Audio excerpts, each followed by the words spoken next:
Hello everyone, welcome back to this channel. Today we are tackling a super important topic for your competitive exam. Considering yourself as the warrior for this exam, especially those of you who are aiming for exam like UPSC or any state government, specifically the largest one among the states, the UPPCS exam, and covering the other government jobs as well. So let me take you through this thing. In the beginning, I would like to mention that recently the the Supreme Court, it took a stand in the Dr. Balram Singh versus the Union of India 2024 case, and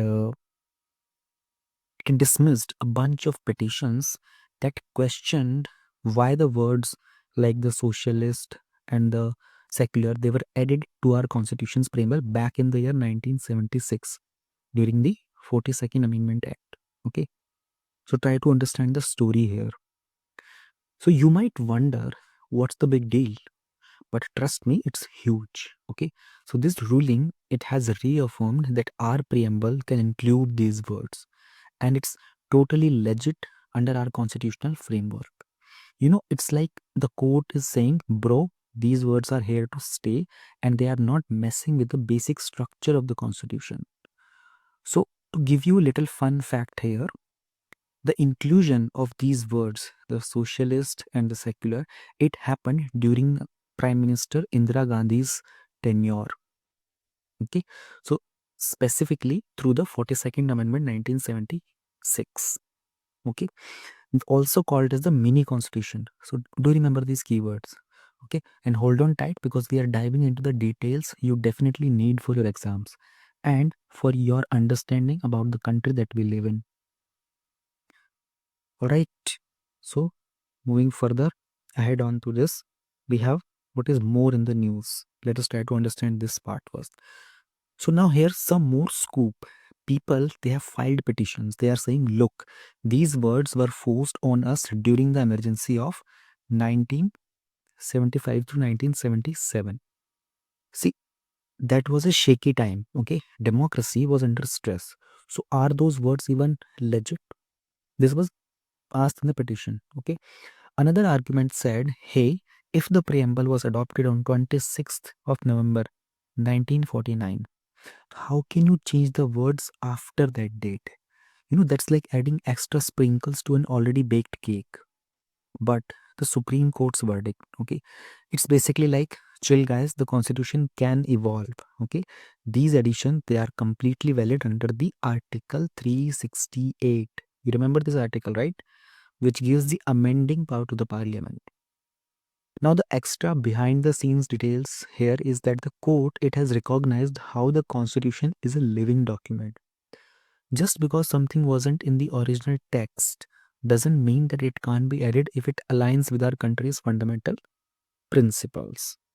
Okay, let me take you ahead into this thing about the 42nd Amendment Act. We talked about this, right? I told you that this was also called as the mini constitution. So we'll try to understand this thing. What is this mini constitution thing? Okay, so picture this. Try to picture this year 1976. Okay, it was not just the two words about saying it as a mini constitution. Okay, it took a giant brush and painted over a large section of our constitution. There were around 40 articles that were changed. There were new articles added, plus new parts were also introduced. So this is one of the biggest makeovers in the constitutional history.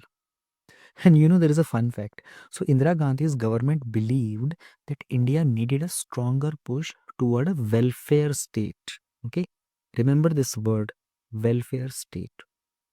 Okay, and that's where the socialist came from, the concept of this. So they also wanted to emphasize our religious freedom ethos. So secular popped in. Okay, and let's not forget how they also inserted integrity to strengthen the national unity. So if you are wondering why remove the powers from the state list to the concurrent list, why was there changes in the seventh schedule? Okay, so it was to maintain the uniform standards across the nation. especially in the field of education and forest. Okay, so which are important for the national development. There is another juicy detail in the introduction of new DPSPs. Okay, so such as Article 39A. All right, so this ensures free legal aid. So this was a major step in making justice accessible to the common man. Also, fundamental duties. Okay, they told the citizens ki, hey, you have responsibilities also. So all of this means that the 42nd constitutional amendment was a massive constitutional revolution. Then we had some observations which were made by the Supreme Court. Okay, so let us try to understand them. What were these observations? So the court said, hold up, folks, the preamble can be changed, and if it doesn't break the constitutional's basic structure. In the other words, the parliament has the superpower, that is the Article 368. This is a superpower, but it can't mess with the fundamentals of our democracy. Okay, so I would add some extra trivia in this. The Supreme Court's concept of basic structure, it was laid down in the Keshwanand Bharti case in the year 1973. This means you can change the body, but you can't take out the soul of our constitution. That's why secularism, where the state says neutral in the religious matters. Okay? Neutral in the religious matters. So, and socialism. They also talked about socialism, right? Where the state works to balance out inequalities. So these two, they are considered crucial. Okay. Supreme Court also said that as the time goes on, we can interpret these words in a way that suits our evolving society. What does this mean? This means that our constitution isn't a dusty old rule book. It's something that grows with us. That's what the Supreme Court has said. Okay? Say, remember these observations. Do not forget them. About secularism and socialism.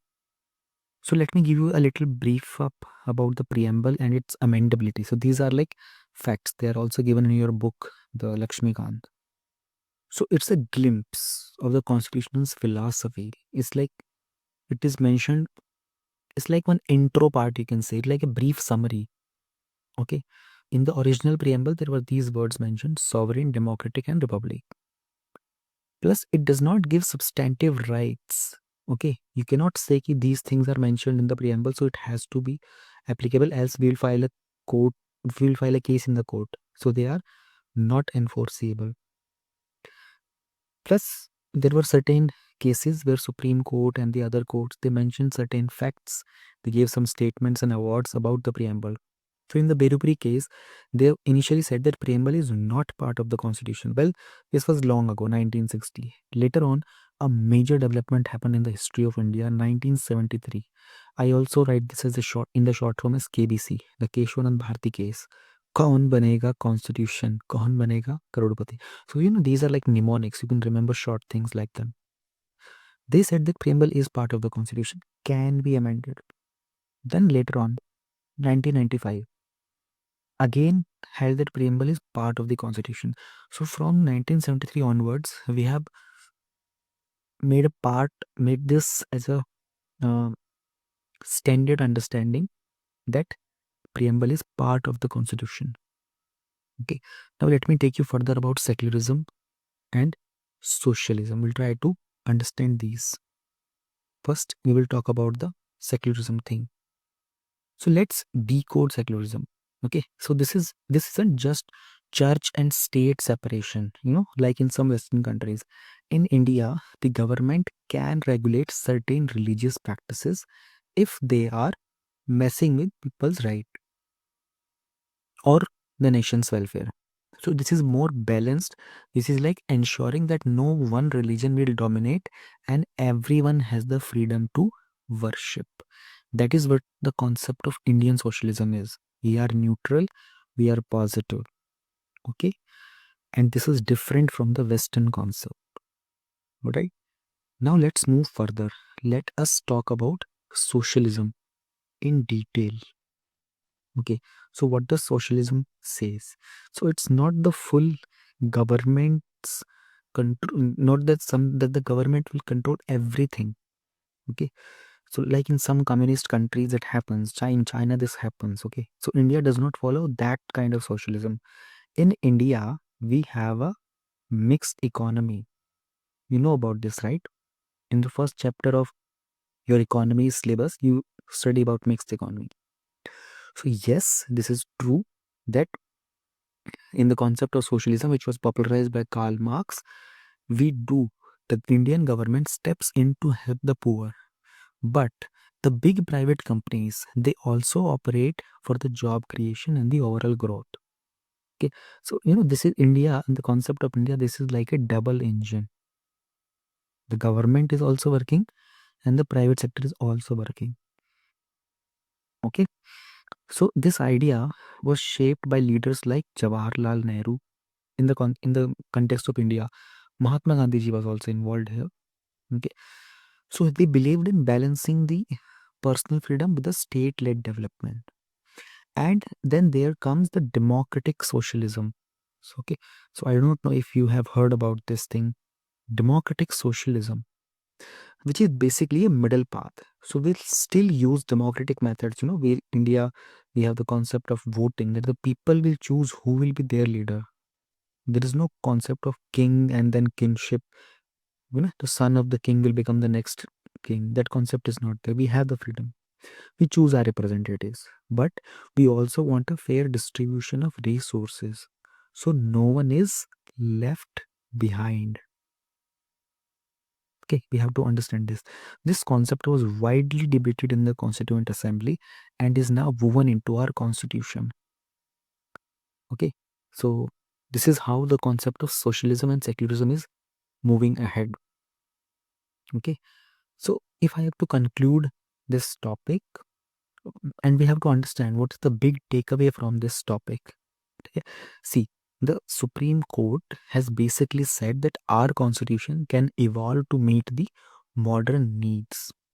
But it must stay true to the basic values. What are the basic values? We have these things like social uh, justice, liberty, equality. These are the basic values. So socialist and secular, they aren't just the empty words. They are part of a larger promise of justice, equality, and harmony. And see, you are a future civil servant. You are the one who is going to become an IAS or IPS or IRS or IFS. All right. So you have to become a responsible citizen. It is each one of us of his job to champion these values. Whether you are preparing for exam, you are into some private job, you are doing some business, some freelancing, anything, you have to understand the core concepts. These things can become your superpower when it comes to clearing the exam. So before you bounce, remember that these words are more than just historical footnotes. They shape the real policies, the concept of real social welfare schemes, the legal reforms, and how we address the communal issues in India. So keep learning and stay curious about these kind of things. So in the topic number 1.2, this is about the property rights in India. There have been many previous year questions based on this topic, so do not ignore this topic. Okay, we will be diving into a very crucial legal update that will blow your mind. Okay, especially you're preparing for this high level of exam. So did you know that this 9-judge bench is one of the largest possible configurations in the Supreme Court of India? In the Supreme Court, a bench means basically the number of judges who are going to take a final verdict on this. Okay, so as we all know, there is one Supreme Court which is located in the Delhi, the heart of India. So that's a really big deal because it shows the importance of this matter if such a big constitutional bench is being framed here. Okay, so the bench included some of the most respected judges as they clarified exactly how far the government can go in taking the private property. Okay, so trust me, this judgment is going to pop up in your Indian polity and the constitution portion of your competitive exam preparation. Okay, now let's dive in further, try to understand what is more in the news here. Okay, so two older Supreme Court decisions, one from the 1978, one from the year 1983. Okay, so they used to treat private property almost like it was a community property. That means the government had a much broader scope to call your land or house as a public resource. But this new ruling, it has completely changed that stance. So this is a big shift in India's legal scene, especially since the property rights are no longer the fundamental rights. Remember what I am saying. Property right is no longer a fundamental right. There was a previous question about this thing. Okay, but it still holds a special place under the article number 300A. Okay, so if you are aiming for a solid rank, understanding this new perspective on the property rights can give you an edge in the exam. We will talk about the evolution of this, how the right to property has jumped and changed its status. So, to truly appreciate this new verdict, we need to rewind and see how this right to property evolved. Okay, so did you know that the Indian Constitution came in effect on 26th of January 1950? Okay, and the right to property was actually a fundamental right at that time in the year 1950. Okay, but then came the 44th Amendment. Okay, so in the 44th Amendment in the year 1978, this amendment downgraded the constitutional right, it as a constitutional right. So earlier it was a fundamental right, then it became as a constitutional right under this Article 300A. When? In the year 1978. So then there's more, Article 31C. Okay, I will talk about everything here. So now Article 31C arrived with the 25th Amendment in the year 1971. Okay, so which shielded certain state-driven reforms which are related to socio-economic policies. So this historical path is super important for your polity notes because it shows how the constitution has been molded over time to reflect the changing needs of the country. Okay, now moving ahead, some of the key highlights of the recent judgment about the Property Owners Association, which is the state of Maharashtra. Okay, so one major talking point here is Article 39B. Okay, so this article, it guides the state to distribute the material resources to serve the common good. Okay, but hold on, this does not mean that your private property can automatically be labeled as a public resource. The court, it explained that real estate or a farmland might only be considered as a public resource if it meets the strict criteria. Okay, not all private property resources meet the condition to be treated as such. This was mentioned by the court. Also, the court has reaffirmed that the Article 31C, which was inserted by the 25th Amendment in the year 1971, it remains valid and it cannot be misused. The government must still follow the article number 14, which is right to equality, and article number 300A, which is right to property. So this ensures that acquisition of the private property has to be fair and justified. Okay, so imagine an essay topic coming in your exam on how the property laws they became individual rights with the social paper. So this case is the perfect real life example. Okay, then we go to the doctrine of eminent domain. What is the meaning of doctrine of eminent domain?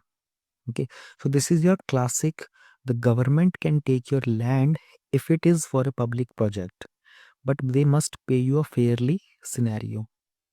So think major highways in India, the railways, you know, big government hospitals.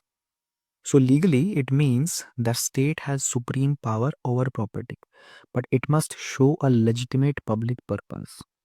Okay. So in the Sudarshan Charitable Trust versus the Government of India case 2018, so in what happened? Supreme Court has spelled it out. Okay. What did they say? They have said it very clearly that you can't just seize someone's property for a random reason. There's got to be a justified public use. Plus, the owner must be paid fairly.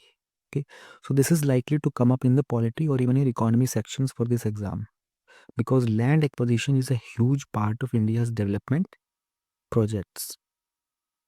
Next we have is the public trust doctrine. What is this?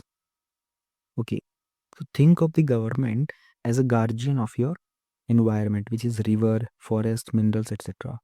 Now the state, it holds these resources in trust, meaning they must use them wisely for the people. So if the government, it tries to allow over exploitation of forest, for instance, okay, the court can say, hold on, this is against the public trust. Now this is huge for your environment and ecology topics in UPSC, especially when it comes to the mains exam. So the Supreme Court has repeatedly brought up this doctrine to keep up the green cover safe. And yes, this has a connection to the Article 21, okay, which protects our right to life. That is, clean environment is included in this thing. It is said that it was recognized as part of Article 21. So I have connected everything. The course, the cases are connected, the article is connected. Then there are implications of the Supreme Court's decision. Okay, so what does all this mean in the real life? First, it could change the way future laws about land reforms are drafted. Okay, and so whether it's distributing the land to poor communities or acquiring the plots for big projects, the state must balance fairness, transparency, and the laws. On the economic side, the private investors, they might feel more confident that their land won't be snatched away unjustly, which could attract more FDIs in the country, foreign direct investment. Politically, we might see the debates around social welfare. Okay, so especially in the states where the land reforms, they remain a hot issue.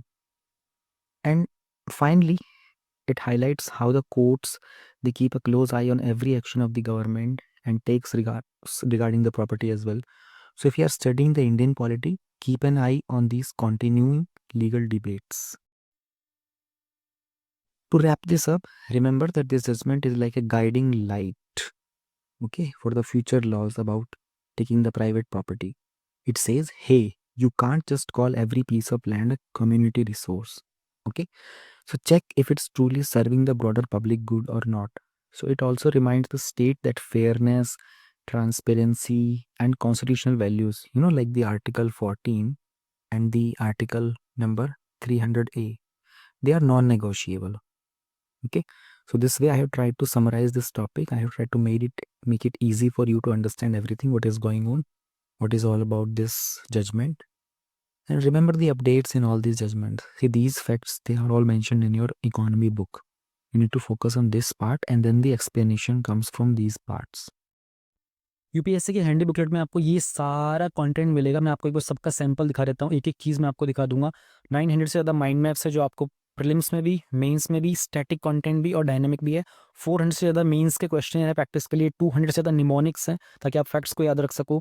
Codes वगैरह हैं, answer rating की checklist है, daily progress tracker है, toppers का कुछ data है, 7 schedule है. Plus में इसके साथ में आपको 400 से ज़्यादा आंसर रेटिंग के कीवर्ड्स, प्रीवियस ईयर के मेंस के question papers, constitutional articles, modern history timeline, revision pipeline, कुछ हॉट टॉपिक्स के लिस्ट वगैरह, ये सारी चीज़ मैं आपको दिखा देता हूँ. And then you can download them from the description of the video. If you talk about the mind maps ना, तो आपको 900 से ज़्यादा माइंड मैप्स मिलेंगे जो आपको प्रीलिम्स एंड मेंस में, प्लस में स्टैटिक एंड करंट अफेयर, दोनों तरह के टॉपिक्स में आपके लिए यूज़फुल होंगे. जैसे 15 फाइनेंस कमीशन की रिपोर्ट हो गई है. उसके अलावा जैसे गिग वर्कर्स का टॉपिक आपको रिसेंटली मेंस के एग्जाम में भी देखने को मिला था. ग्लोबल बायोडाइवर्सिटी आउटलुक की रिपोर्ट वगैरह के बारे में. GNCTD का जो बिल था, इसके ऊपर मेंस में क्वेश्चन आया था रिसेंटली. हेल्थ के डेटा को लेकर तो हर बार क्वेश्चन आता ही है, इंडिया की आर्कटिक एंटार्कटिक पॉलिसीज़ को. तो ये जो माइंड मैप्स है, इनके सोर्सेज जनरली जो आपका हिंदी न्यूज़पेपर है, आपका इंडियन एक्सप्रेस का न्यूज़पेपर है, जहाँ से मेजरली क्वेश्चंस बनते हैं. प्लस में सनसेट टीवी के ऊपर जो बहुत सारे डिबेट्स एंड डिस्कशंस होते हैं, सनसेट टीवी वही है जो पहले राज्यसभा टेलीविजन हुआ करता था, उसको बाद में अपडेट कर दिया गया क्योंकि उसमें लोकसभा टीवी को भी मर्ज कर दिया गया। एंड कुछ मेजर जो करंट अफेयर की मैगजीन में आप देखोगे वो लोग भी इन्हीं टॉपिक्स को हिंदू, इंडियन एक्सप्रेस और संसद से ही कवर करते हैं, तो ये टॉपिक आपको वहाँ पर भी रिफ्लेक्ट होते हुए दिखाई देंगे। So these are all the major things जो आपको देखने को मिलेंगी। अब जैसे रेगुलेशन ऑफ एनजीओज को लेकर के क्वेश्चन था रिसेंटली, पॉपुलेशन कंट्रोल पॉलिसीज को लेकर, विमेन इन आर्म्ड फोर्सेज को लेकर, फिर women in judiciary, women in agriculture को लेकर, विमेन रिजर्वेशन बिल को लेकर भी था। ये बहुत सारे क्वेश्चन थे जो रिसेंटली एग्जाम में आपको रिफ्लेक्ट करने देखने को मिले थे। बायोटेक्नोलॉजी हो गया, सीबीआई वर्सेस स्टेट्स का क्वेश्चन भी आपको देखने को मिला था, कमर्शियल कोल माइनिंग को लेकर, फिर डिजिटल इंडिया को लेकर। दीज आर द क्वेश्चन जो आपको रिसेंटली देखने को मिले थे एग्जाम में। अब अगर हम बात करते हैं कि और क्या कुछ होगा इस माइंड मैप्स के अंदर, तो बहुत सारे डेटा में कुछ और एक्स्ट्रा आपको थोड़े से दिखा देता हूँ। जैसे ऑल इंडिया जुडिशियल सर्विसेज को लेकर के अगर क्वेश्चन बनता है, and then we have ancient ports को लेकर स्टैटिक का कंटेंट है, एनिमल हस्बेंड्री का है, एसेट रिकंस्ट्रक्शन कंपनीज को लेकर भी है माइंड मैप, उसमें क्या इश्यूज होते हैं, क्या एडवांटेजेस होते हैं, फिर क्या आप वे फॉरवर्ड लिख सकते हो। तो किसी भी टॉपिक में आपको जो कंटेंट पढ़ना होगा आप उसी कंटेंट को पढ़ सकते हो, तो माइंड मैप्स इस चीज़ में बहुत हेल्पफुल है। बाल गंगाधर तिलक हो गया, विपिन चंद्र पाल हो गया, बुद्धिज्म को लेकर भी हैं, ये टॉपिक्स पूछ आते रहते हैं, तो इनके भी माइंड मैप्स है जो आपको इजीली चीज़ों को याद करने में मदद कर सकते हैं। कार्नेटिक वॉर्स को लेकर है, उसके बाद जो हमारा कोड आया था लेबर वगैरह कोड्स के, तो उनके सबके जो डिविजन्स थे, direct tax, economic growth, folk music, fishery sector, foreign traveller जो इंडिया में आए थे उन सबके नाम, कौन से ईयर में आए थे, क्या कुछ उन्होंने मेजर कंट्रीब्यूशन किए थे, गांधार स्कूल, ग्रीन बिल्डिंग्स वगैरह, ये सब चीज़ें आपको देखेंगे। कुछ चीज़ें प्रीवियस ईयर क्वेश्चन में आपने देखी होंगी।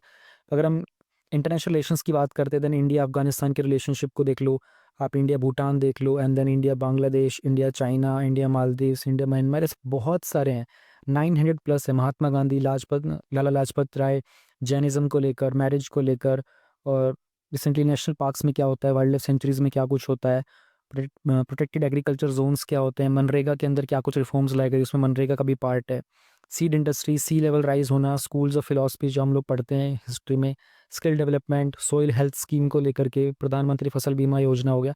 इतने सारे टॉपिक्स हैं कि जो सब कुछ आपका सिलेबस पॉइंट ऑफ व्यू से, कि कोई भी ऐसी चीज़ ना हो डब्ल्यूटीओ को लेकर के और उसकी क्या कुछ डेवलपमेंट्स होती रहती हैं, हर बार डब्ल्यूटीओ से एक ना एक क्वेश्चन आता ही आता है प्रीलिम्स में। Self employment, state finances, rules of origin का था, एफडीआई पॉलिसी, राष्ट्रीय कृषि योजना, पीएम किसान सम्मान निधि वगैरह। So all the content which is directly related to your UPSC syllabus जो प्रीलिम्स और मेंस में मिलेगा, स्टैटिक भी है, and then dynamic content is also there. तो यू नो कि आपको टॉपिक में से कौन सी चीज़ पढ़नी, कौन सी इग्नोर करनी है, वो वाला पार्ट माइंड मैप से बहुत ईजी हो जाता है। लाइक गगनयान के व्हीकल के बारे में जानना हो, रशियन कनेक्शन क्या है, सिग्निफिकेंस क्या है, तो माइंड मैप से वो चीज़ों को पढ़ना आसान हो जाता है। फिशरी सेक्टर में उसमें इश्यूज़ क्या चल रहे हैं, वेरियस इंटरवेंशन क्या है, रिसेंटली ड्राफ्ट क्या आया था, इस तरीके से एग्जाम ये जो माइंड मैप्स हैं आपके लिए बहुत हेल्पफुल होते हैं, चीज़ों को आसान कर देते हैं।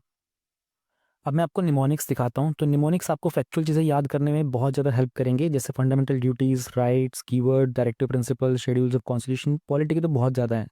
8 शेड्यूल, क्विक नोट्स, आर्टिकल्स वगैरह को लेकर, इंडियन स्टेट्स का फॉर्मेशन कैसे हुआ, सोर्सेज क्या थे इंडियन कॉन्स्टिट्यूशन के, रिवर्स और डैम प्रोजेक्ट्स कौन से डिफरेंट डिफरेंट स्टेट में, different different national parks and wild life sanctuaries है किस किस स्टेट में, थर्मल पावर प्लांट्स कौन से स्टेट्स में, इनको आपको दिखा देता हूँ और भी आगे जाके। फिर बहुत सारे रैंडम भी है, प्रिंसिपल्स क्या होते हैं जैनिज्म के, दिल्ली सल्तनत, first 5 year plans, different different countries कौन सी कैस्पियन सी के पास, 7 hills of Rome, 7 fields of rainbow revolution, Malacca state, Adriatic sea की कंट्रीज वगैरह को लेकर। तो there are more than 200 mnemonics जो आपको बहुत सारा फैक्चुअल डेटा याद करने में मदद कर सकते हैं, जिन्हें आप अपनी चीज़ों को, अब देखो ऐसा है कि सबकी अपनी अपनी डिमांड होती है, किसी को फंडामेंटल ड्यूटीज़ वैसे ही याद हो जाती हैं, then they know don't need to go through them, but किसी को वाइल्ड लाइफ सेंचुरीज याद करने में बहुत प्रॉब्लम होती है, वो इन डेटा को यूज़ कर सकता है। एंड अपनी नीड्स के हिसाब से इट्स नॉट नेसेसरी आपको सब चीज़ें याद करनी, से शेड्यूल्स ही याद करने हैं, टीयर्स ऑफ ओल्ड पीएम के, तो ये ईजिली अवेलेबल हो जाएंगे। आपको सिटीजनशिप को लेकर के कैसे एक्वायर करना होता है, तो you can use this word brand करके, बहुत सारी चीज़ें अलग अलग हिसाब से। 92nd अमेंडमेंट में 8 शेड्यूल में 4 लैंग्वेजेस यूज़ की हुई थी, तो उसमें बीडीएमएस आप यूज़ कर सकते हो, बीडीएस डिग्री को यूज़ कर सकते हो। कुछ कुछ में तो एक चीज़ के दो दो आपको निमोनिक्स मिलेंगे, ताकि आपको जो याद करने में आसानी है आप वो यूज़ कर सकते हो। तो कंट्री वाइज थे ये बहुत सारे देखोगे। तो रिवर्स और डैम प्रोजेक्ट्स हैं, उड़ीसा के अंदर हैं, तो उसका शॉर्टकट है जलापेट is a mechanic in Orissa, बलीन who lives in Chile, Maha and Hira speaks Odissi language, तो महानदी और हीराकुंड डैम हो गया। तो रिवर के ऊपर कौन सा डैम है उसके हिसाब से भी देर आर मोर देन 200 जो आपको एग्जाम में बहुत यूजफुल रहेंगे। आंसर राइटिंग करते टाइम बहुत सारे जेन्युइन जो कीवर्ड्स होते हैं ना, जैसे कि आप एक 5 prong अप्रोच यूज़ करोगे, तो आप you can mention unilateral, bilateral, subregional, इस तरीके से। Then there are certain things like आप 5F मेंशन करना चाहते हो कहीं पर, तो food, feed, fibre, fuel and fine chemicals. उसी तरीके से आप और भी चीज़ें देखोगे, 4D करना हो, discuss, debate, decide, disruption, from top down to bottom आप, जैसे नीति आयोग में ये चीज़ यूज़ करते हैं। 3S में स्किल, स्केल, स्पीड, ऐसे मोर देन 400 हैं जो डिफरेंट डिफरेंट आप GS 1 2 3 4 अपने ऑप्शनल में, एसेज में आप इस तरह के कीवर्ड यूज़ कर सकते हो, जैसे कि साफ नीयत, सही विकास, और life cycle based approach, terrorism and talks के not go together, double edge sword, और 3Ps में जो suitable product, transparent process, committed people, ये एथिक्स में यूज़ हो सकता है। 5Is में irrigation, investment, infrastructure, insurance, intensification, और wishful thinking, corruption is equal to monopoly plus description minus accountability. 3F मतलब फंड, फंक्शन, फंक्शन, ये सब करंट अफेयर में भी बहुत कवर होते हैं। तो वहाँ से सब कलेक्ट किए हुए डिफरेंट डिफरेंट टॉपर्स के आंसर की कॉपीज़ में से, and then you can use them in your answer writing. Answer writing की अपनी खुद की चेकलिस्ट भी आप यूज़ कर सकते हो। आप इसको जस्ट गेट प्रिंटेड, और फिर आप अपनी प्रेजेंटेशन खुद को टिक कर सकते हो कि ठीक है, you have done this part, you have done this part, आपकी हैंड राइटिंग एलिजिबल थी, आपके फैक्ट्स वगैरह थे। इवन आप अपनी ये शीट को प्रिंट करके अपने फ्रेंड को दे सकते हो आपस में, and then your friend can answer it to you कि ठीक है, ये वाली चीज़ तुमने ठीक की थी, और एक दूसरे के आप चेक कर सकते हो। उसी तरीके से क्वेश्चन है बहुत सारे मेंस के क्वेश्चन को प्रैक्टिस करने के लिए, तो कुछ उसमें टर्मिनोलॉजीज़ हैं। तो GS 1 2 3 4 को ऐसे ऐसे अराउंड 400 से ज़्यादा क्वेश्चन है जो आप प्रैक्टिस कर सकते हो। एग्जैक्टली सेम जो प्रीवियस ईयर क्वेश्चन हैं उन्हीं के थीम्स के ऊपर बेस्ड हैं ये, और जस्ट वेरी इंपॉर्टेंट कि आप इनको वर्बली डिस्कस कर सकते हो, और exactly same theme, same question और सेम क्वेश्चन के कीवर्ड्स भी होते हैं यहाँ पर use. Then we have this daily progress tracker. Daily progress tracker बड़ी गजब की चीज़ है। ये जिन लोगों को अपनी परफॉर्मेंस ट्रैक करने में दिक्कत होती है ना, प्रायोरिटाइज करने में क्या करना चाहिए क्या नहीं करना चाहिए, तो ये जब आप डाउनलोड करोगे ना, उसमें आपको पूरा हाउ टू का वीडियो होगा। उसमें आपको एग्जैक्टली दिखाया होगा मैंने कि आपको यहाँ टास्क में क्या एंटर करना है। ये मैंने थोड़ा स्क्रीनशॉट लिया था, तो आई थिंक इसकी क्वालिटी थोड़ी सी आपको डिग्रेडेड दिख रही होगी। इसमें होता क्या है ना, यहाँ पर अपना आप टास्क मेंशन करते हो, उस टास्क में आपको क्या करना है वो आप यहाँ मेंशन करते हो, उसका एक टारगेट रखते हो, उसमें आप खुद को मार्क्स देते हो, तो आपकी परसेंटेज आपको डेली पता चलती है, आपको 5 दिन का अपना एवरेज पता चलता है, एंड आपका एक ग्राफ प्रिपेयर होता रहता है यहाँ पर, जैसे कि ये रहा आपके सामने। अब आपने पॉलिटी का कोई काम करना था, आपको चैप्टर 5 करना है 2 घंटे में, टोटल आपको 10 मार्क्स थे, आपने खुद को पूरा कर लिया तो 10 मार्क्स दे दिए। तो आपकी फर्स्ट डे के आपने सारे काम कैसे कैसे किए, कोई काम आपने कम किया तो आपने खुद को 7.5 दिए, कोई काम आपने किया ही नहीं तो आपने 0 छोड़ दिया। तो अकॉर्डिंगली आपकी डेली परसेंटेज आपको पता चलती रहेगी। फिर आपको अपने 5 दिन की एवरेज मिल जाएगी कि आपका 5 दिन का 71% था। इस तरीके से अगर आप डेली का देखोगे, 5 दिन का आपका 85% से अगर ऊपर जाएगा ना, तो आपकी प्रिपरेशन सही चल रही है। तो ऐसा ही आपको ग्राफ मिलता रहेगा। अच्छा ठीक है, डे 1 मेरा ठीक था, डे 2 में मैं नीचे आ गया, देन डे 4 में थोड़ा मैंने इंप्रूव किया, डे 5 में मैंने बहुत इंप्रूव किया। ये ट्रैक करने में बहुत हेल्प करता है। जब आप डाउनलोड करोगे ना ये, तो आपको इसकी एक्सेल फाइल भी मिलेगी, और आपको इसमें हाउ टू की वीडियो मिलेगी 5-7 मिनट्स की। उसमें एग्जैक्टली बता रखा है कहाँ पे क्या टाइप करके आप इसको ईजिली यूज़ कर सकते हो। सेम से पैटर्न के ऊपर अपना एक रिपीटेशन का पाइपलाइन भी होता है। आप उसमें चीज़ें सोने से पहले आपको क्या करना है, सोते हैं से बाद में आपको क्या रिपीट करना है, ताकि आप भूलो ना। देयर आर मैनी थिंग्स जो आपको एक दिन करनी होती है, दूसरे दिन करनी होती है, सुबह शाम। तो ये भी मैंने एक्जैक्टली हाउ टू वीडियो दिखा रखी है। यहाँ पे बहुत ज़्यादा एक्सप्लेन करूँगा तो टाइम लग जाएगा। यहाँ पे एक सैम्पल सा दिखा रखा है कि ऐसा कुछ आपको मिलेगा, फिर हाउ टू वीडियो से आप इसको एडिट करके अपना टॉपिक सेटअप कर सकते हो। कॉन्स्टिट्यूशनल आर्टिकल्स हैं, बहुत जगह यूज़ करने होते हैं। GS 2 में तो पूरा का पूरा ही यूज़ करना होता है आपको, तो इनको याद करने के लिए आसान से एक फ्री में एक PDF है अपने साथ में, आप बहुत इजीली इसमें सर्च कर सकते हो, and you can simply use them. Same तरीके से मॉडर्न हिस्ट्री की टाइमलाइन भी 1800 से नाना फडणवीस की डेथ से लेकर के, ये चीज़ें बहुत हेल्पफुल रहती हैं इवन प्रीलिम्स में, मेंस में याद करने के लिए, फैक्चुअल डेटा मेंशन करने के लिए। प्रीवियस ईयर के मेंस की तरह आप क्वेश्चन देखोगे तो दोनों तरीके से हैं। ये टाइप वाइज हैं, लाइक पहले हिस्ट्री में आर्ट एंड कल्चर के, एंशिएंट के अलग से, और सेम ही आपको आगे मिल जाएंगे। ये 1999 से हैं, तो ये पूरा का पूरा पेपर वाइज है, तो दोनों टाइप के आपको मिल जाएंगे। फिर वो आपकी चॉइस है, आप कैसे यूज़ करना चाहते हो। देन वी हैव कोट्स वगैरह। अब जो कोट्स है ना, उनमें एक चीज़, दो चीज़ देखेंगे। एक तो टाइप वाइज है, लाइक एजुकेशन के सारे कोट्स हैं, ठीक है, और फिर है ऑथर वाइज, बेसिकली जो लीडर्स वगैरह थे उनके नाम के, लाइक गांधी जी के सारी कोट्स यहाँ पर हैं, अंबेडकर जी की हैं, अरिस्टोटल वगैरह की हैं। इसमें मैंने डिफरेंट क्या किया है, I have tried to put in bring in the smallest quotes. जैसे कि अगर आप ऑफरा विनफ्री की देखोगे तो turn your wounds into wisdom, ये बहुत जगह आप यूज़ कर सकते हो। इवन GS 1 2 3 4 ऐसे में ऑप्शन में कहीं यूज़ कर सकते हो। मैंने कोशिश ये की कि सबसे छोटी वाली जो कोट्स हो सकती है ना, मैक्सिमम पॉसिबल, उनको पुटअप करने की, क्योंकि उनको याद करना ईजी होता है। लंबे लंबे कोट्स को ना याद करने में बहुत दिक्कत होती है। देन टॉपर्स का कुछ डेटा है जो आपको बहुत अच्छे से आप इनको ट्रैक कर सकते हो कि यार किस टॉपर के कितने मार्क्स वगैरह कहाँ कहाँ आ रहे थे, तो आपको एग्जैक्टली परफॉर्म कहाँ करना है। तो 2014 से 2021 तक के टॉपर्स का कुछ डेटा है, यू कैन चेक देम कि यार किस टॉपर की परफॉर्मेंस कितनी ऊपर थी, तो किस सब्जेक्ट में मुझे कौन से टॉपर का कौन से नोट्स पढ़ने चाहिए, वो सब आपको मिल जाते हैं। बट आपको थोड़ा डेटा चाहिए होता है। एंड अलॉन्ग विद दिस आपको ये भी बताना चाहिए कि कौन से ईयर में कितने लोगों ने कितना परफॉर्म किया, कितने सिलेक्शन रेट चल रहा है, उसके अलावा कौन सा एजुकेशन बैकग्राउंड के लोग हैं जिनके सिलेक्शन ज़्यादा हो रहे होते हैं, किस तरह के एग्जाम में कितना एंट्रेंस आ रहा होता है, कौन से ऑप्शनल में सक्सेस रेट कितना चल रहा है। तो ये सब डेटा यहाँ पर है, आप उनको यूज़ कर सकते हो अपनी प्रिपरेशन में, अपनी चीज़ों को प्लान करने के लिए। तो ये आपको एडवांटेज मिलता है। और भी ऐसी 4-5 और फाइल्स हैं, भी सैम्पल है थोड़ा, तो मैंने कम चीज़ें आपको दिखाई हैं, और भी बहुत कुछ आपको साथ में मिलता है। अब बात करते हैं कंटेंट को डाउनलोड करने की, कुछ डिस्काउंट की, कुछ अपडेट्स की और कुछ वैलिडिटी की। तो जो आप वीडियो देख रहे हो, इसी वीडियो के डिस्क्रिप्शन में डाउनलोड का लिंक है, जब आप उस पर क्लिक करोगे तो सामने जो पेज है ये खुल जाएगा। अब इसमें डिफरेंट डिफरेंट चीज़ें हैं। सबसे पहले जो रेड में है ये तो ओवरऑल है, यानी कि जो भी मैंने आपको कंटेंट दिखाया था प्लस में जो एडिशनल फ्री कंटेंट था वो भी आपको साथ मिलेगा। तो ये रेड वाले में ये पूरा का पूरा पैकेज एक साथ है। बट किसी को अगर पूरा पैकेज ना लेना हो, किसी को कुछ सेपरेट चीज़ें लेनी, जैसे सिर्फ निमोनिक्स या सिर्फ माइंड मैप या फिर सिर्फ प्रीवियस ईयर पेपर्स टाइप करके, तो वो अलग अलग जो लिंक्स हैं यहाँ से उनको डाउनलोड कर सकते हैं। जो अपडेट्स हैं वो सिर्फ all in one UPSC handy booklet पर ही मिलेंगे, और अपडेट्स की वैलिडिटी 3 मंथ्स की होती है। यानी कि अगर आप आज परचेज करते हो तो आज की डेट से अगले 3 मंथ्स तक अगर कोई अपडेट जनरेट होता है, वैसे जो कंटेंट है वो मोस्टली आपको अपडेटेड ही मिलेगा, बट जस्ट इन केस अगर कोई अपडेट जनरेट होता है, if the creator has, basically this is the description of the creator, तो वो आपको आपके ईमेल पर ही मिल जाएगा। जब आप ये पीडीएफ डाउनलोड करोगे ना, तो ये आपको आपके ईमेल पर ही डिलीवर होगा सारा कंटेंट। और आप चाहो तो ये जो कोड है यूपीएससी 50 का, ये यूज़ कर सकते हो। ये सिर्फ आपको यूपीएससी हैंडी बुकलेट पर अवेलेबल होगा, तो आपका जो प्राइस है वो ऑलमोस्ट 50% तक रिड्यूस हो जाएगा। अगर आप चाहो तो दूसरी चीज़ें भी डाउनलोड कर सकते हो। जब आप परचेज कर लोगे तो आपको अपने ईमेल पर जाना है, वहाँ आपको सर्च करना है Insta mojo. Insta mojo search करते ही आपको 2 ईमेल्स मिलेंगे, एक पे आपका पीडीएफ का बिल होगा और दूसरे में आपकी ये जो इंडेक्स पीडीएफ होगी जिसमें आपका ये कंटेंट होगा। तो अगर जस्ट इन केस आपको वो सर्च करने में इशू हो रहा हो, तो अपने ईमेल में आप इजीली सर्च करना इंस्टा मोजो या फिर यूपीएससी हैंड बुकलेट, या फिर इस वीडियो के डिस्क्रिप्शन में टेलीग्राम चैनल का लिंक है, वहाँ से आप एडमिन को कॉन्टैक्ट करके भी अपने इस इशू के बारे में डिस्कस कर सकते हो, जस्ट इन केस अगर आपको ईमेल ना मिल रहा हो तो। तो कोई भी जो कम्युनिकेशन होगा अपडेट वगैरह का भी, वो भी सब ईमेल के थ्रू ही होगा। जब आप प्रोडक्ट को परचेज करते हो तो विद इन 7 डेज आप उस प्रोडक्ट को अपने डिवाइस में डाउनलोड करके सेव भी कर सकते हो, तो वो आप हमेशा के लिए आपके पास रहेगा। तो आप कर लीजिएगा, द मोमेंट आप परचेज करो उसको अपने डिवाइस में सेव कर लेना, अपना खुद का एक बैकअप क्रिएट कर लेना। सारी फाइल डाउनलोडेबल है, आप हमेशा के लिए लाइफ टाइम उन फाइल्स को अपने पास रख सकते हो। डाउनलोड का लिंक डिस्क्रिप्शन में है, क्विकली परचेज करो, अदरवाइज ये डिस्काउंट जो कूपन है ये कभी भी खत्म हो सकता है, एक्सपायर हो सकता है। Now in this topic 1.3 about the internal democracy in the political parties. Okay.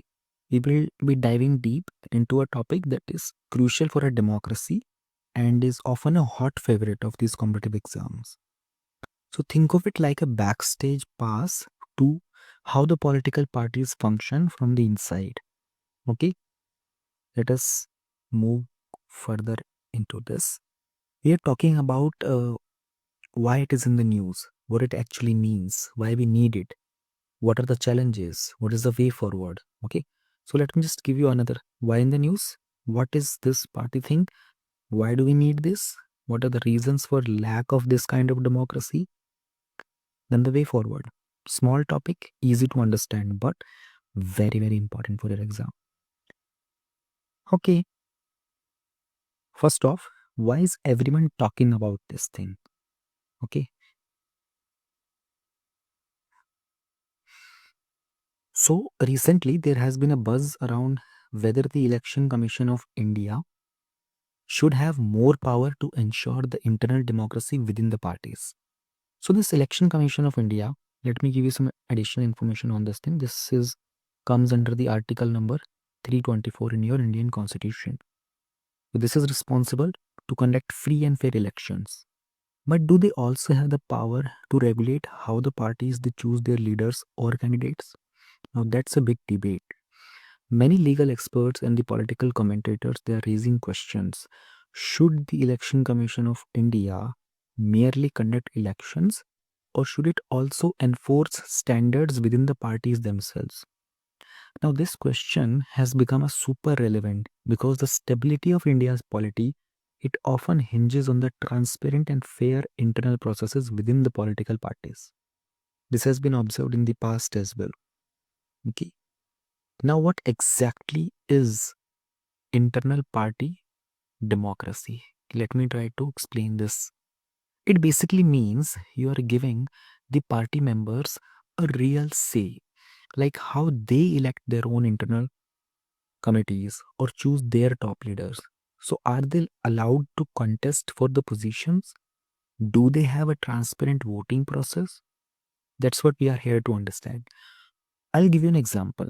So, in some countries, the registered party members they directly vote in the primaries to pick the election candidate. But in India, we have a different system. But the core idea remains again same. That is, a party that practices democracy internally, it tends to be more accountable to the public at large. So this becomes a crucial topic in exam, because it connects the political science theory, like the 10th schedule on defecation, okay, with practical governance. Now let me take you towards the need of this internal party democracy. Number one would be the decentralization. So let me break this down. Decentralization means that power isn't just in the hands of a few. In the real world scenarios, a highly centralized party might have only 2 or 3 people deciding candidate list. With decentralization, more members from the grassroots workers to the local leaders. They get to voice their opinions. So this not only boosts morale but also ensure that policies they are tailored to the local needs. In fact, many political scientists they point out that parties with decentralized structures they often enjoy a stronger voter connect. Okay. Then to prevent the criminalization, see this is a major flashpoint here. If a party is transparent and democratic inside, that is, they are less likely to nominate the candidates just because they have deep pockets or the muscle power.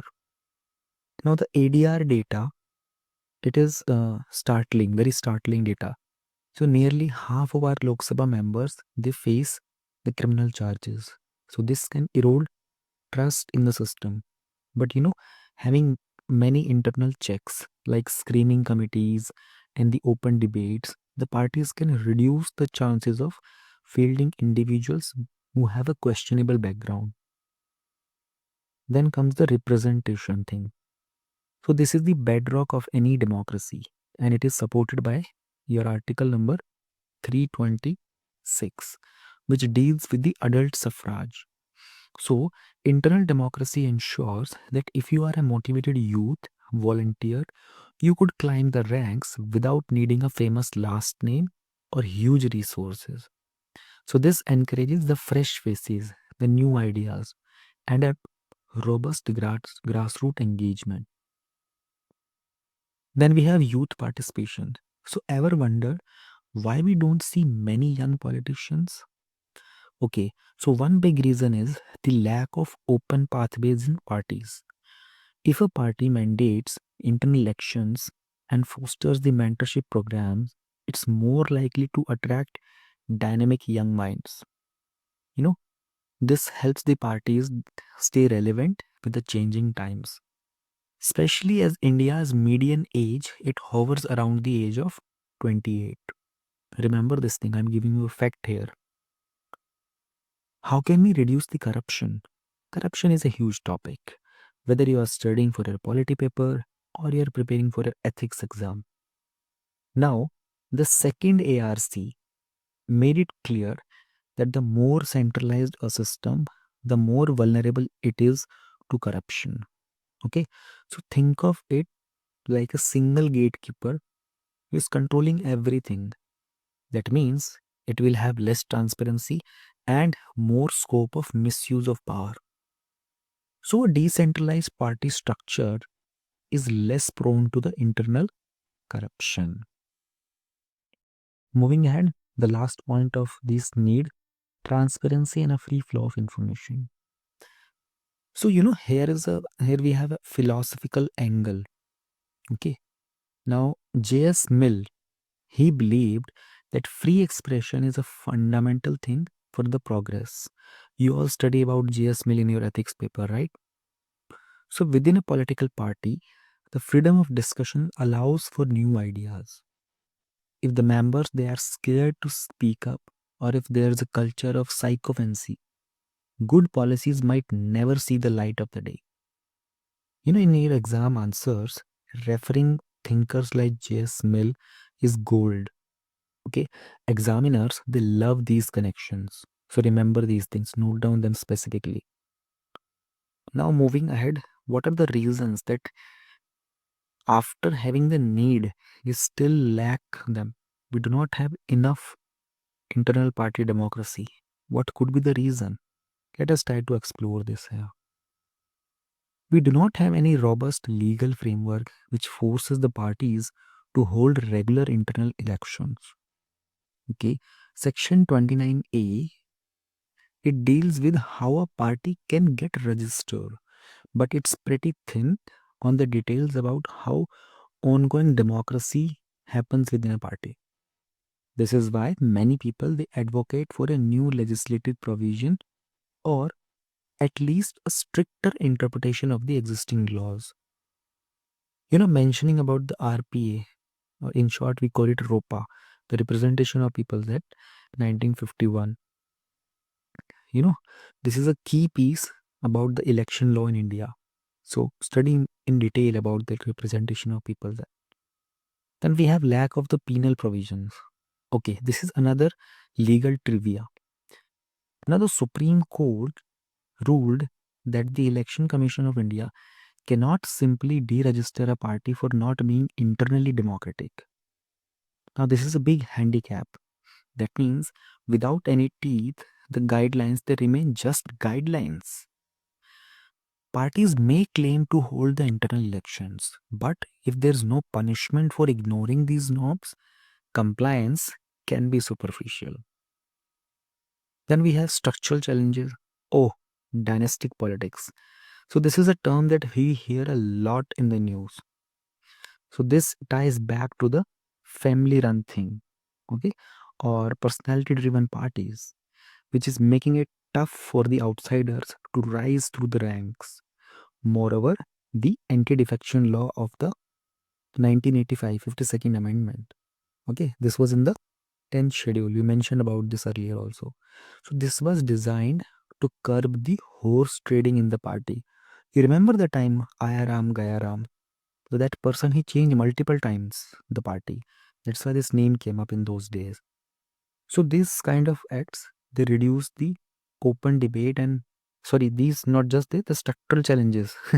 So this is a solution. Okay, the structural challenges they reduce the open debate and they favor the top leadership decisions over the grassroots voices. Then there are some other issues. Political will is often the biggest roadblock considered. So even if the laws they exist, but if the top brass isn't committed to real reforms, nothing will change. You know. Then we have weak party structures. Like missing local committees, having vague membership database. All those things they add to the problem. That's why you will sometimes see that the entire local unit is controlled by a single leader or a patron. Then what could be the way forward? How do we move ahead? Okay. So, you know, transparency. How to bring in transparency? Okay. Let me bring on these committees. They are extremely powerful keywords for your exam. These committees have been sounding the alarm for decades, for a very, very long time. Okay. For instance, the Tarkunde Committee, what did they do in 1975? Let me tell you. So they recommended state funding of elections to reduce the money power. Okay. Dinesh Goswami Committee, 1998. What did they do? They underscored the urgent need to plug all the loopholes in a candidate selection. Okay. Then Inderjeet Gupta Committee, 1998. What did they recommended? They came up with this idea that partial state funding can be helpful. Okay. But in the end, what are all these committees highlighting? They are all highlighting one truth, which is internal transparency is not a new issue. It has been under the scanner for a long time, and working on the transparent funding can help. That's how the recommendation is useful here. Then from the Law Commission also we received many recommendations, and the 255th report is a must know for every exam student, for the competitive exam students. So it specifically proposed amendments to make the internal democracy mandatory.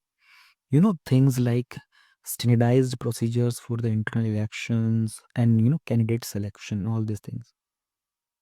So this also includes giving the Election Commission of India the actual power to act if the parties they fail to comply.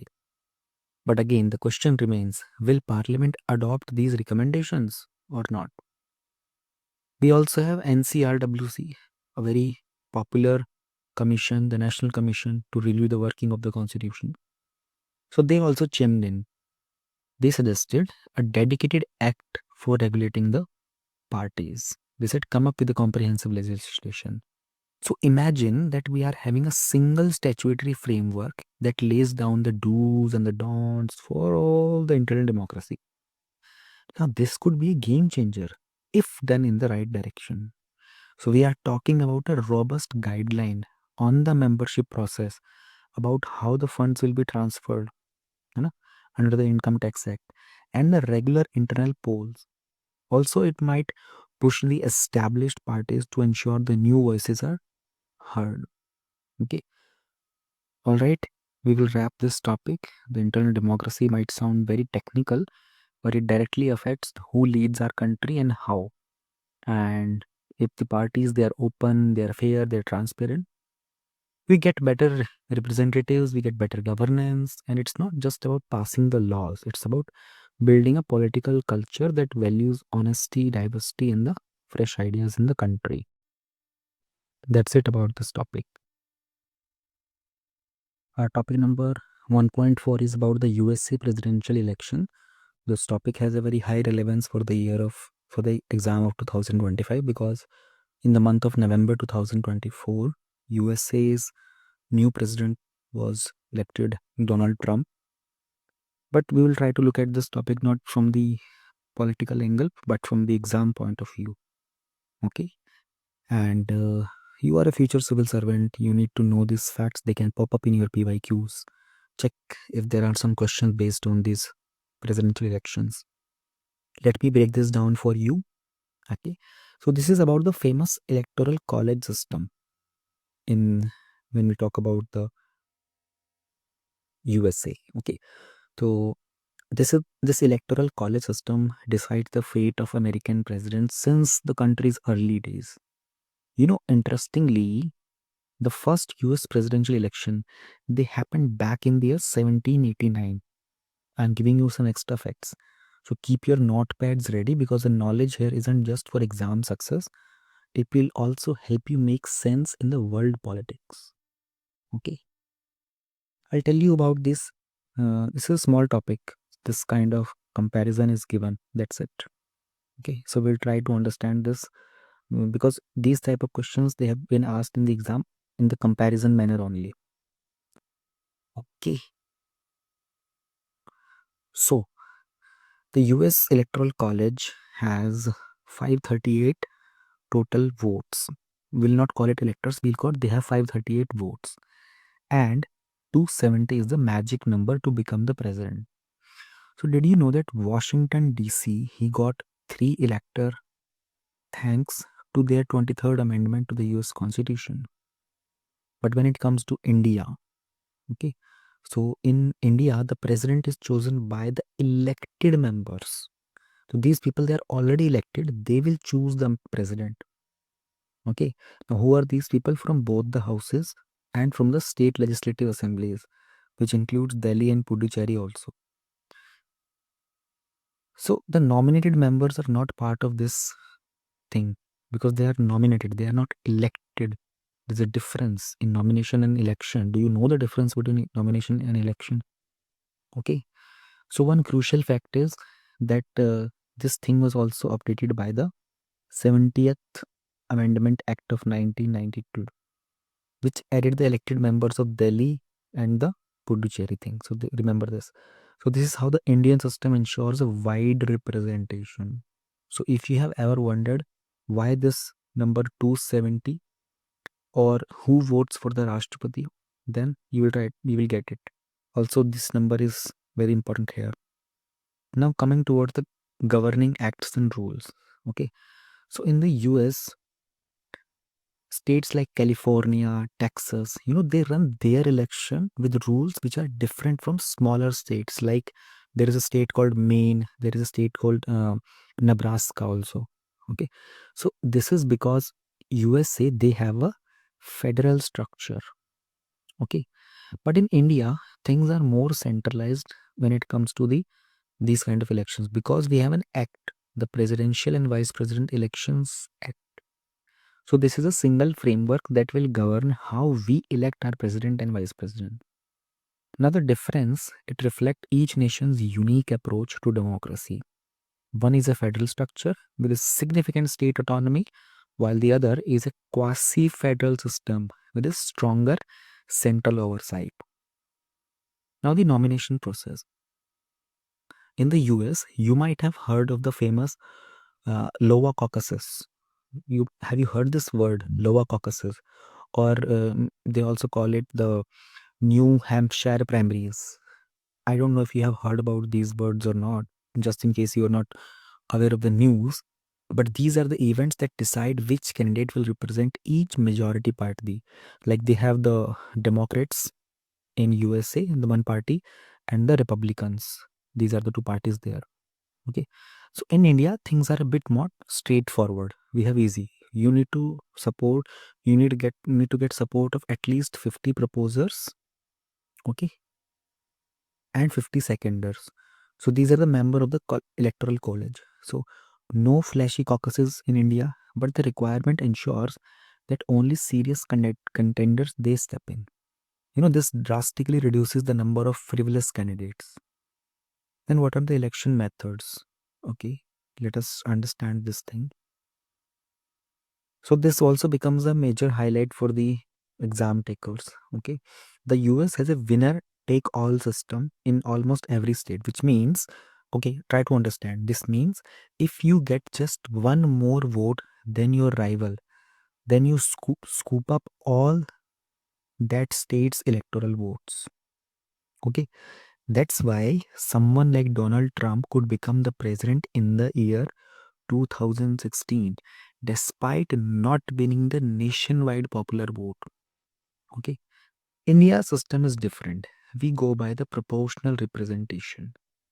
Okay, by single transferable vote.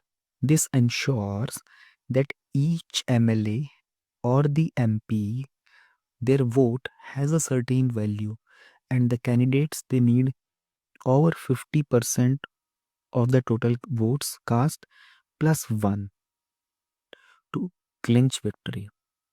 So next time you hear about any split vote arguments in the US, remember that in India, we aim for a balanced share of votes among the contesting candidates.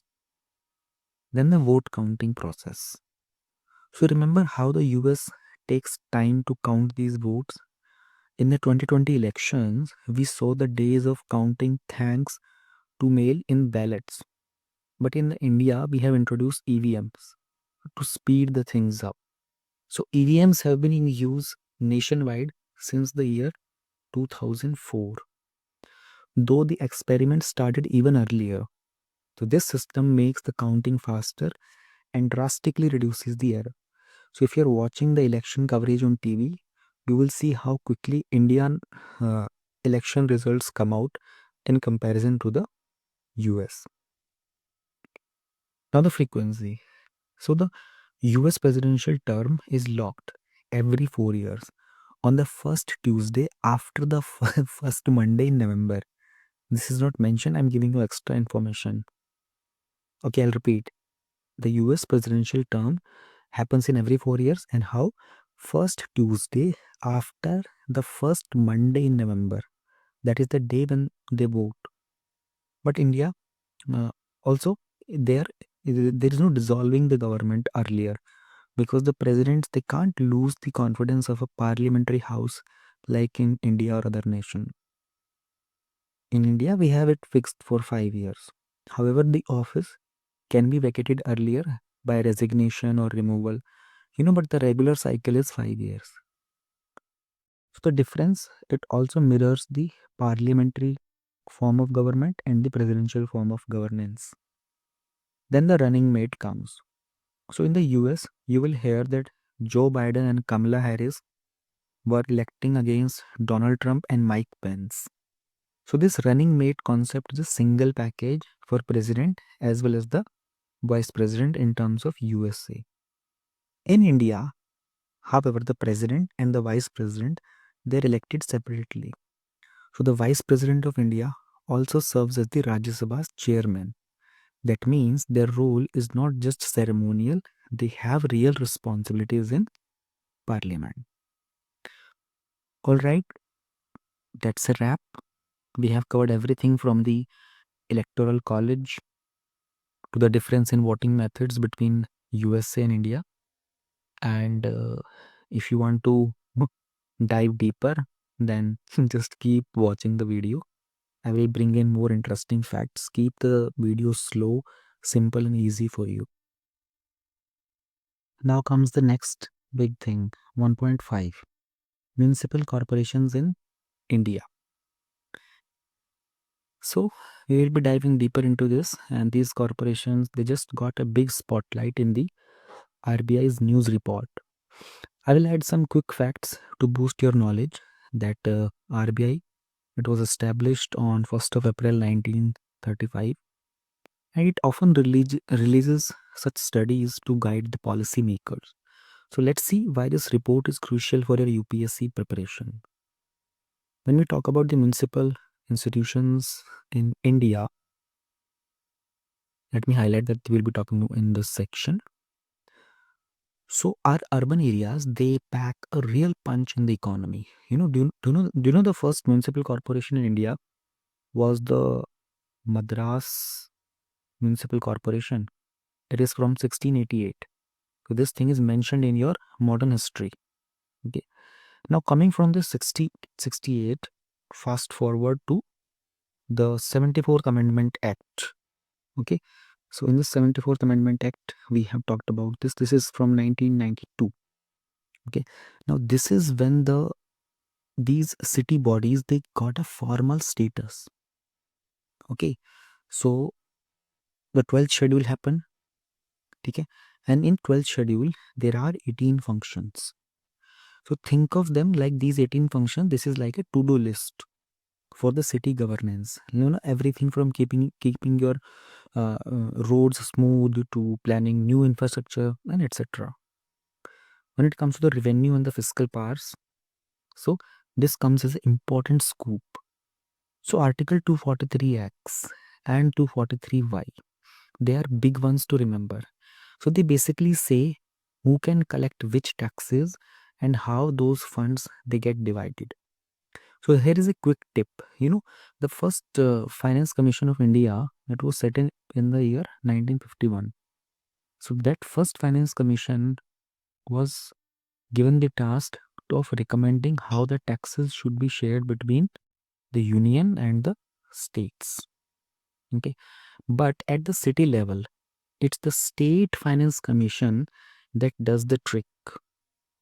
Okay, these are the things.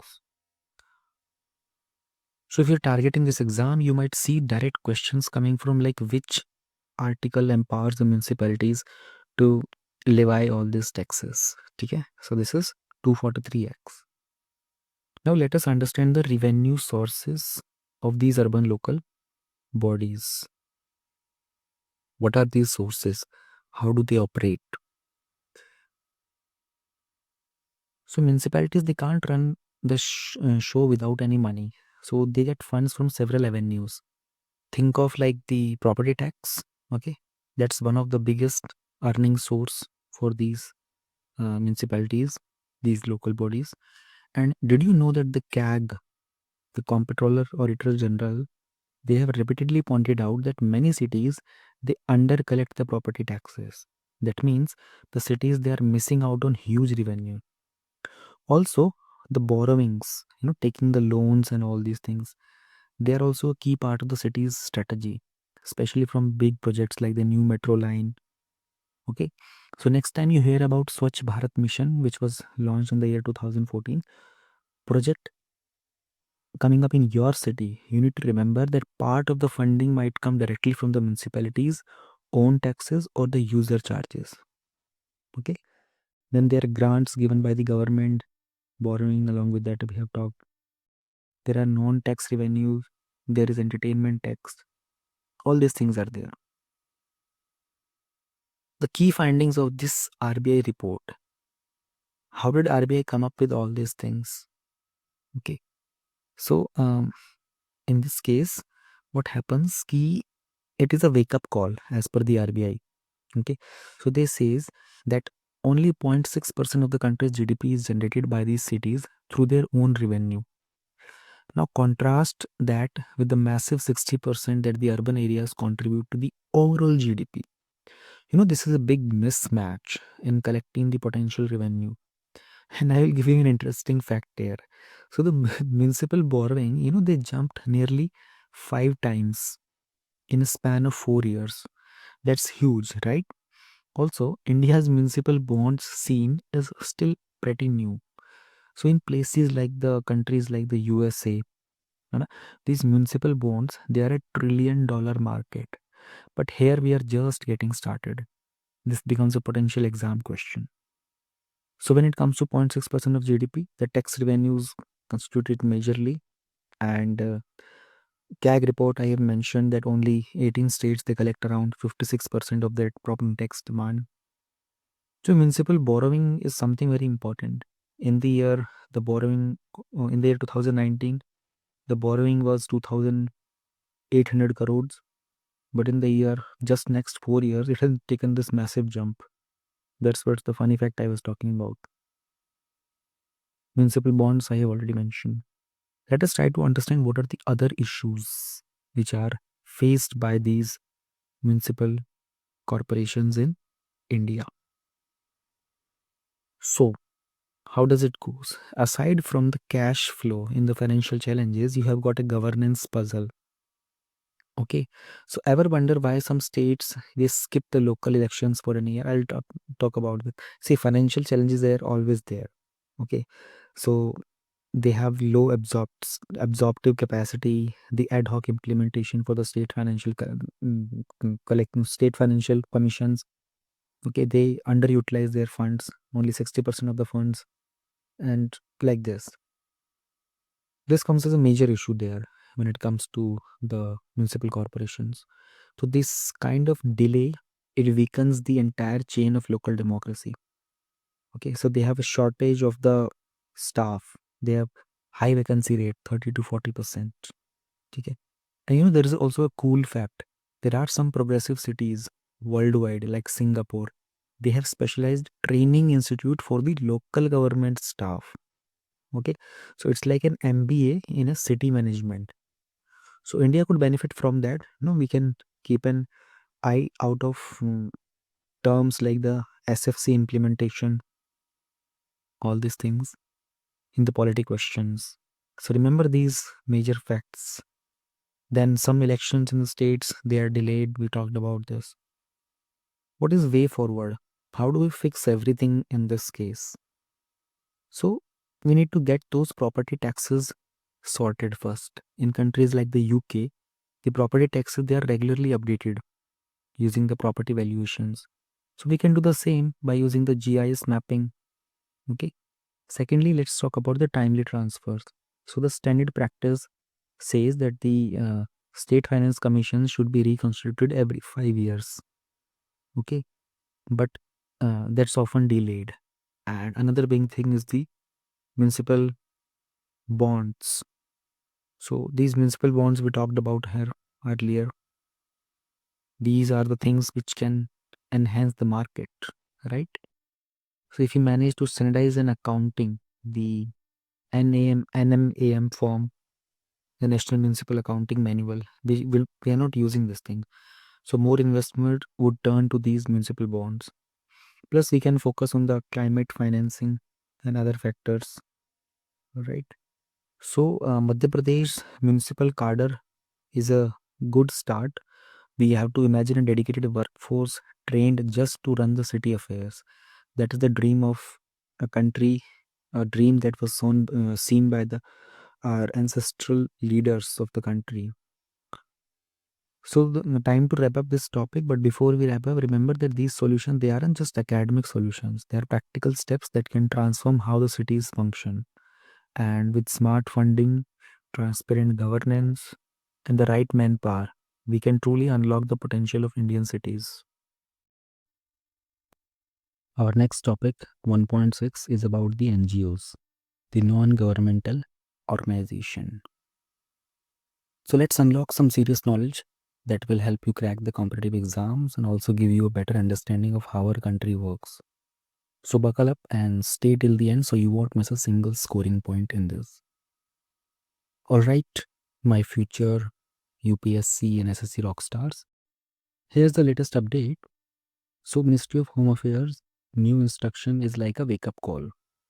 So NGOs, they can't just sit on the changes in the governing teams. They must share these updates with the government without delay. So this is super important because the FCRA regulated NGOs, they are monitored by the Ministry of Home Affairs to ensure that there is no misuse of the foreign funds. So think of it like a teacher who is constantly checking your notebook for any unauthorized doodles. Okay. What is cooking more in the news? Interesting part is there that even if an NGO's FCRA application is stuck somewhere in the pipeline, they still need to file these fresh details. So it's like updating your online exam form even if you haven't got your admit card. You still need to ensure that your name and details are correct. Also, in the last decade, thousands of NGO registrations were cancelled for not following the rules. You know, a CBI report mentioned that there might be over 3 million NGOs in India, but only a small fraction follow all the guidelines strictly. That's why the government's watchful eye is so crucial in this case. Okay, now what are the NGOs and how are they regulated in India? Let's understand. Now, NGO is basically a non-profit organization. We also call it the non-governmental, but it is a non-profit organization. Okay, so understand this with an example. So just close your eyes and imagine that this is like a cricket team that plays not for the trophies but for the social welfare. So these organizations, their main aim is not earning profit by doing some business, rather doing some particular service that helps in social welfare. Okay, so they are officially recognized under Societies Registration Act, and we have this Indian Trust Act 1882 also for the private trust. Also, Section 8 for the charitable companies. We have this. In the Companies Act, there is Section 8 for all the charitable companies. So different categories of NGOs and different acts for their registrations. So you would want to ask that why so many laws? See, because each type of organization has a different way of working. Also, I would like to add something here that the Article 19 Clause C of the Indian Constitution, it guarantees the right to form associations or unions, which is how the NGOs legally exist. And if any NGO wants foreign donations, say from Bill Gates or a United Nations body, then they must have the FCRA registration. So this is a big check to prevent any kind of shady operations or funneling of funds into illegal activities. So this I have already mentioned. Then this one more point you need to remember, that these trusts and charities, they fall under the concurrent list. That is, both the parliament and the state legislature can make laws on the NGOs. Article 19 I have already mentioned. Now let us understand the FCRA, how this act regulates all our NGOs. Okay, so this is like a super strict referee who is making sure that all the foreign funds, they don't get misused. And a big highlight of the 2020 amendment. So in the year 2020, this government amended this act. Now the NGOs, they must open a single dedicated FCRA account. Okay, in the SBI Bank New Delhi branch specifically, they mentioned. Okay, so if they have to get any funding, they need to have this account in SBI Bank New Delhi branch. And if an NGO tries to pass on the foreign funds to another NGO, that is not allowed. So prohibition for the transfer of funds. Okay, and also if the administrative expenses, so the limit is capped at 20% now. Earlier it was 50%. Now whatever foreign donation you are receiving, you can use only 20% of that foreign donation for the administrative expenses. Okay, meanings that you cannot blow half of your funds on overheads. Also, this move, it came because in the past, some NGOs used to spend a huge chunk of donations on salaries, office cost, and on even personal luxuries, which raised the serious red flags. Okay, then they need the Aadhaar number for identification. This is like a basic update. Okay, what are the roles and responsibilities of NGO? So you need to understand this topic comes in the paper GS2 UPSC. You have this in the syllabus mentioned specifically. Okay, so NGOs, they play a big role in democracy. Take the ADR, Association of Democratic Reforms, for example. Okay, so they have filed a PIL so the public can know if their potential MLA or MP candidate has any criminal record. So this is like seeing a product rating before you buy it online. Then there is another famous NGO, the Akshay Patra Foundation. So this is known for the massive midday meal program in the government schools. So did you know that it is world's largest NGO run school meal program, the midday meal thing, and it is serving around 1.8 million children daily. So that's almost the entire population of countries like Bahrain. Okay, so these are their roles in governance to strengthen the democracy and governance. Then in social upliftment and reforms, you know, Bachpan Bachao Andolan. So they have rescued thousands of children from the child labor. And you all know about Kailash Satyarthi. He went on to win the Nobel Prize in the year 2014 for this. So this is a massive achievement, right? Then we have Seva, the Self-Employed Women's Association, on the other hand, and this is an all-women wonder group. They focus on self-reliance. Then we have the Naz Foundation. This is a big name behind the milestone of this 2018 Supreme Court verdict that decriminalized the Section 377. Okay, so they help the people with HIV, AIDS, and LGBTQIA plus community. So remember this Section 377. Okay, they were the ones whose efforts led to this verdict in the Supreme Court. So these NGOs, they aren't just playing a small cameo; they are making the blockbuster changes in society. Okay, then Pratham is an NGO which is known for the annual status of education report, the ASER report. Okay, and so this report, it throws light on how well our students are actually reading and doing the arithmetic. So it's a game changer for the policy decisions. Then MSF is there. So this is present in around 70 countries, and also crucial, they have done very crucial work in India. They provide free treatment and medicines to people who can't afford them, especially in the states like Chhattisgarh, Jharkhand. There are other NGOs as well. Oxfam is there. They release the Oxfam Inequality Report every year. Okay, and they are often quoted by the top economists and the policymakers. Then Intac is there. This has been a guardian of the Indian monuments since 1984, and they are helping the restoring the heritage sites from Goa to Ladakh.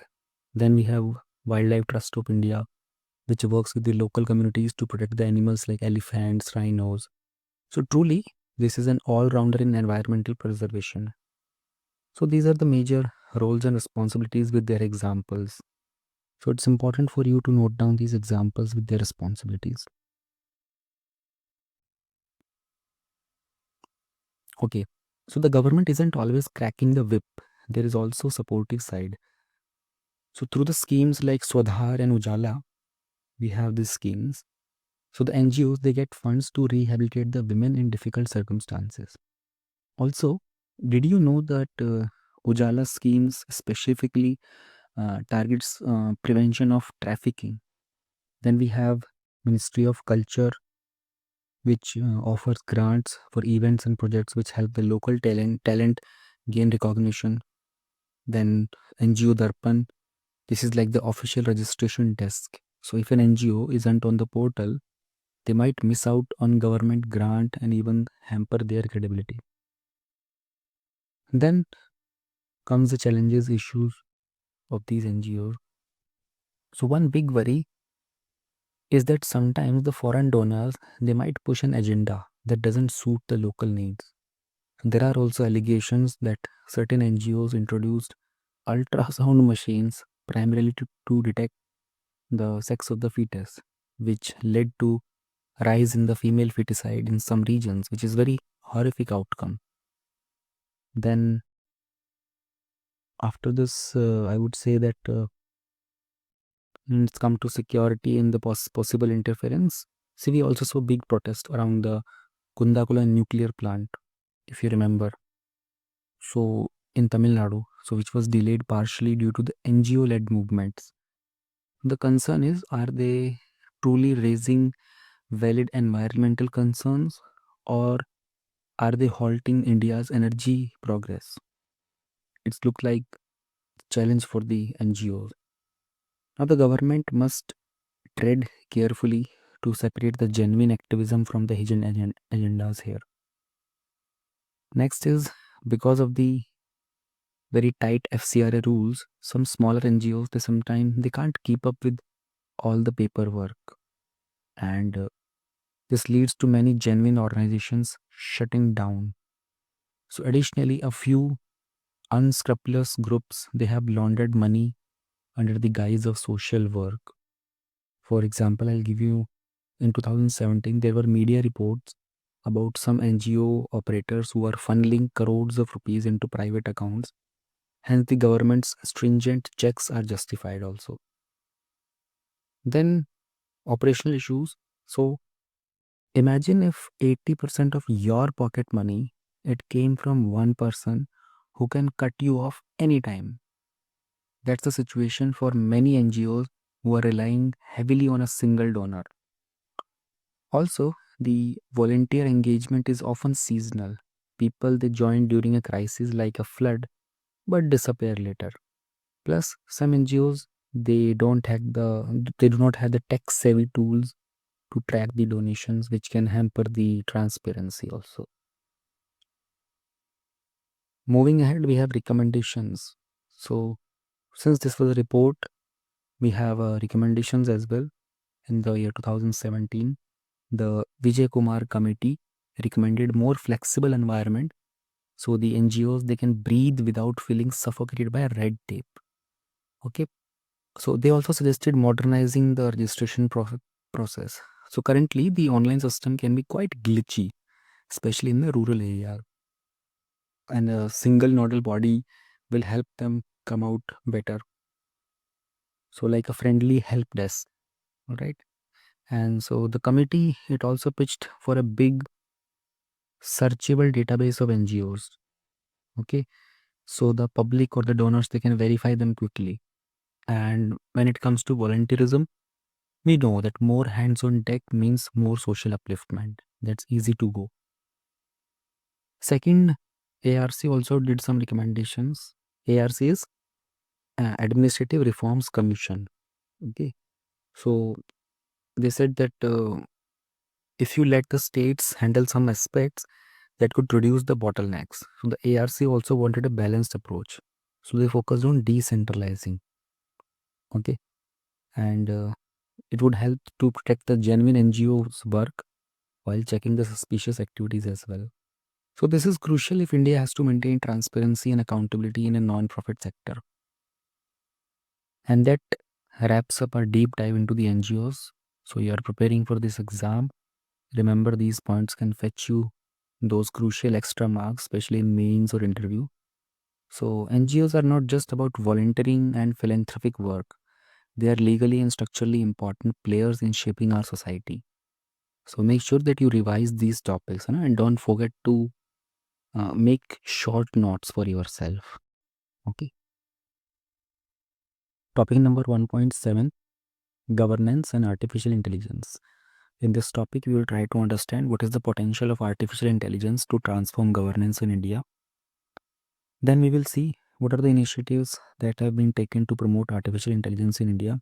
What are the challenges that we face in artificial intelligence? And then the way forward. Easy, simple topic, but high value when it comes to the exam point of view. Okay. So the new artificial intelligence data bank. So this was launched in the year 2023. Okay, under the guidance of the top tech institutions. So this is like an online library where the students, innovators, and the companies, they can find ready to use data set for the AI project. Okay, so imagine that this is a massive resource center, just like your NCRT library, but this is for the advanced technology. And also research from the Ministry of Electronics and Information Technology, and right in the small we write it like this, METI. So they have shown that India's AI market is expected to cross 15 billion US dollar by the year 2025. Okay, so this data bank is a huge step in making artificial intelligence accessible to everyone. Okay, well, the government wants to use the AI to protect our country, especially in the tricky areas like the cyber security. Okay, and so for instance, the organizations like the DRDO, okay, and the ISRO, they plan to analyze the drone satellites data in the real time to detect the threats quickly. Plus, with the DPI framework, the Digital Public Infrastructure Framework, we can so what we can do with this, the government aims to provide everyone from your local kirana store owner to the big businesses with some digital access. Okay, so this DPI thing, it has helped over 1.2 billion Indians sign up for the Aadhaar, so which has transformed the service delivery under various welfare schemes. Also, if you remember the 2018 Supreme Court judgment on Aadhaar, so the data protection and the citizen privacy, they were highlighted there. It shows how the data security is key factor in the artificial intelligence governance. Next, from here, we will try to understand the potential of artificial intelligence in transforming governance in India. So, friends, you need to understand. So, you have to think about how e-governance portals they work. You know, Umang, and you have heard the name Umang, right? And you have heard the name of DigiLocker also. Okay, so they use the automated process to manage huge amounts of data for tasks such as document verification. Okay, and in the year 2022, there was an NIC report. Okay, so this NIC report mentioned that the automation cut down services, they have delayed by almost 40%. Okay, so there are AI powered chatbots. We all know about them, right? For the government helplines, and they're also picking up very pace. This means we have fewer long queues in the government offices, and that's helpful for us, right? So in the sector of education, now AI based educational platforms are becoming the new best friends. They analyze the test performance, they personalize the study schedule, they can even predict your future scores. So there is a pilot project in Delhi government schools, which is using the AI tutoring apps to boost the performance, especially in the science subjects. So imagine your own AI teacher that never gets tired of correcting your mistakes. Okay. In the healthcare, so healthcare is another big focus of AI at this time, and telemedicine is saving lives by connecting the doctors in the top hospitals to the patients all around the places, through villages, also through video consultation. Okay. And this ICMR, Indian Council of Medical Research, so in the year of 2022 they revealed that AI could help detect diseases like TB. Okay, and this detection is 20% faster. Plus, with cancer imaging database, doctors can detect the tumors very early, especially in the places where full-time specialists are not available. In the field of agriculture, okay, so by analyzing the satellite images, the artificial intelligence tools, they can forecast the weather patterns with high accuracy. They can help the farmers plan sowing or harvesting. And in the year 2022 only, the Indian Meteorological Department, they did a partnership with the tech firms to share some real-time weather updates.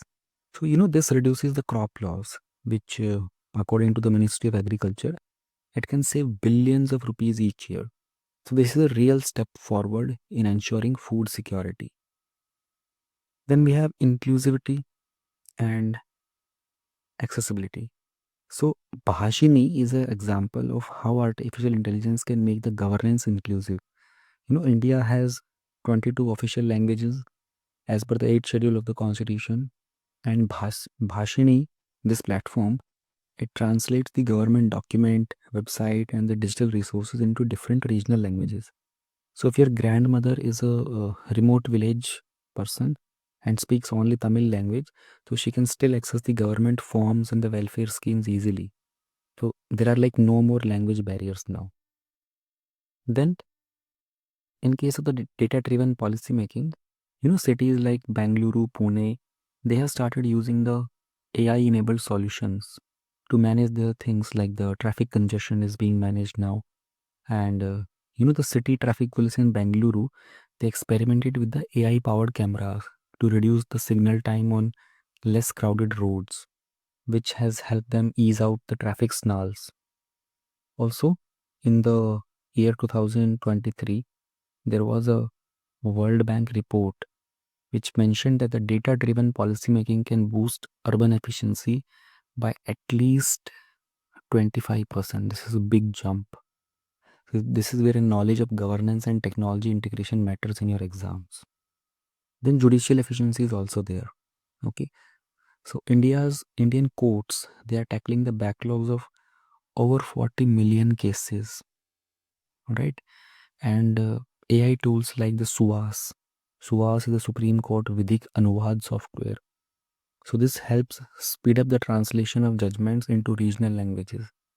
Imagine reading a Supreme Court judgment in a language that you are most comfortable with. So their legal languages are very difficult. I have read many agreements in my life. I got the opportunity. So the legal language is very difficult to understand. So this kind of software, they help to foster greater transparency. Okay. Disaster management is another platform. So in the year 2021, states like Maharashtra and Bihar, they witnessed serious floods. So, the AI models, where they combined the satellite images, okay, and combining these satellite images, what happens? They get the flood data, which warn the local authorities nearly 48 hours in advance. This is helpful. This is very critical. So, especially for the states which get frequent disasters like this. Okay, so these early warning systems, EWS, they are very helpful in saving thousands of lives, which makes the artificial intelligence a real hero for disaster management.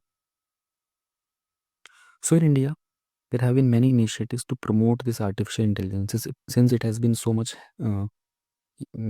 utility. The utility is so good, like the Niti Aayog's hashtag AI for all, Okay, and this is a blueprint for AI's role in India's key sectors.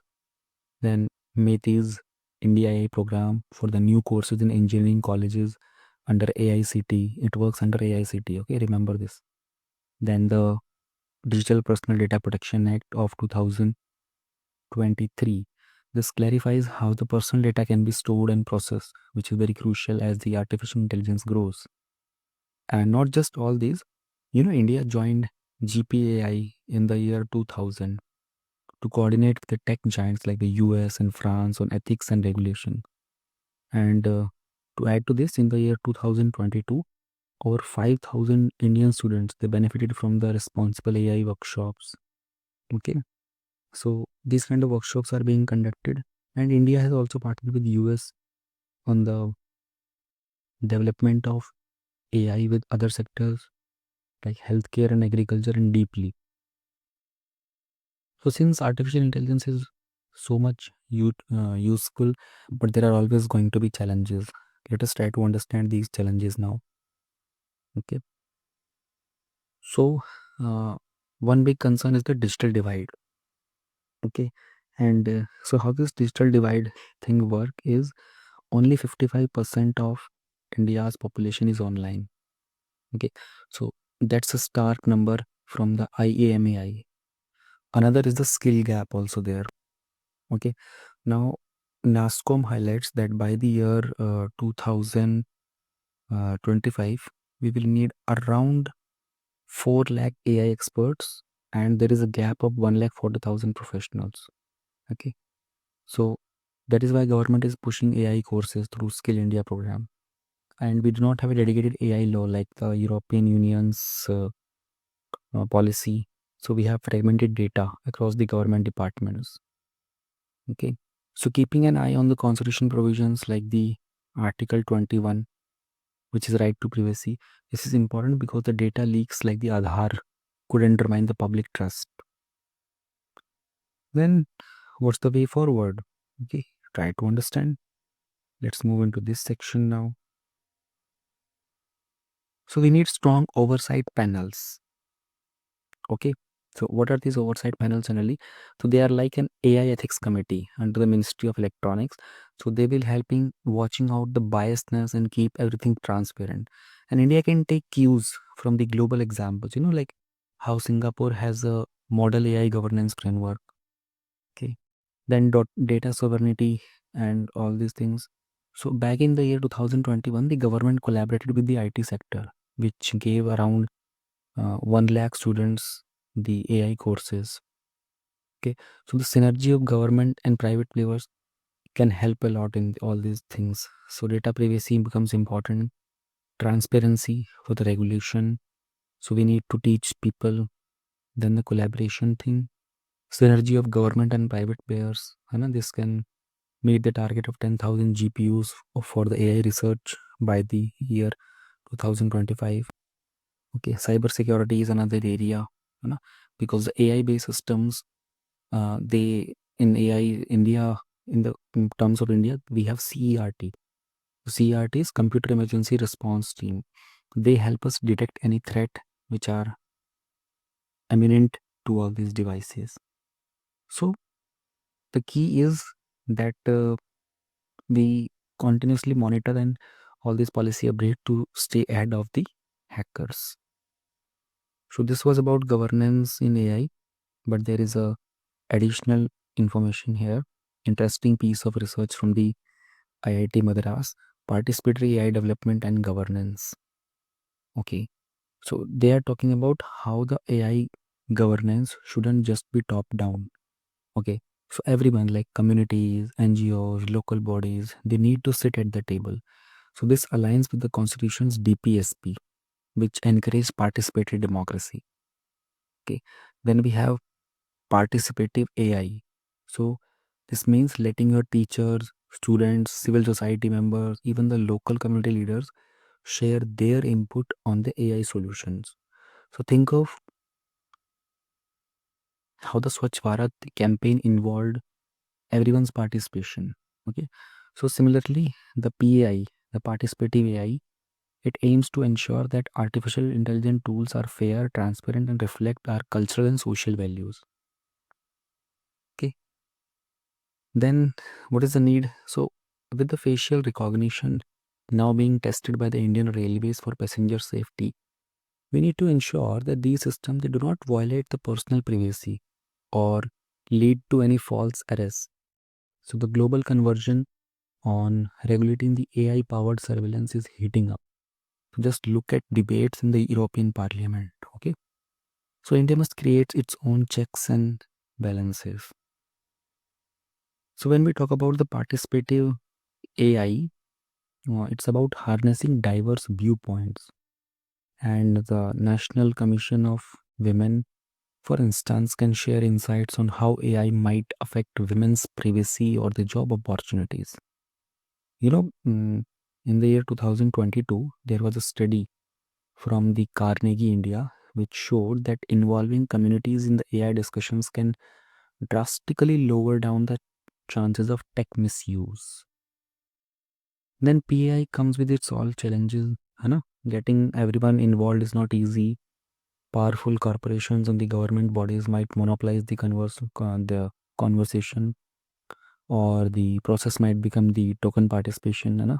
Plus, there is a risk that if we reveal too much about how AI works, hackers could exploit it, right? So, in my conclusion, I would say that AI has an incredible potential to transform the governance in India from healthcare and education to disaster management. But challenges like data privacy, skill gaps, regulatory loopholes, they must be tackled. With the government, private sector, and citizens all joining hands, India can truly harness the AI responsibly and inclusively. If you found this video helpful, then make some quick notes, keep watching the video, spend more time on these topics, and just sit down, relax. I'm going very slow in my explanations. I'm covering every single point. I'm adding new informational facts. And I believe that I have evolved my method of teaching because evolving is better. I do not want to stick to the same pattern that I used to teach these topics earlier. So do share your feedback. I'm waiting for your feedbacks. I want to talk to students who are preparing for the exam to understand what are the real needs they have now so that I can modify myself according to them. Our next topic is digitization of the land records. Okay, so this is super important topic, the massive digitization of land records across India. So, did you know that Giraj Singh, who is the current Union Minister of Rural Development, he highlights this 95% digitalization as a milestone. So this is a big leap from the previous year, especially since the year 2016 when this initiative gained momentum. Okay, so we'll stick around. We will learn how this impacts not just the exam preparation but also India's rural economy. So first, let me get you through the structure of this topic. You will understand what is Digital India Land Records Program, DILRMP. Then we will look at some key initiatives under this. Then why do we need to digitize? What is the requirement?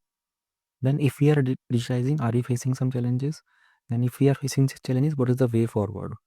Then we'll also have something about the land reforms, about the 5 components of land reforms. And that's it. It's a simple, easy in and out topic. Okay, we'll start from the news, morning news.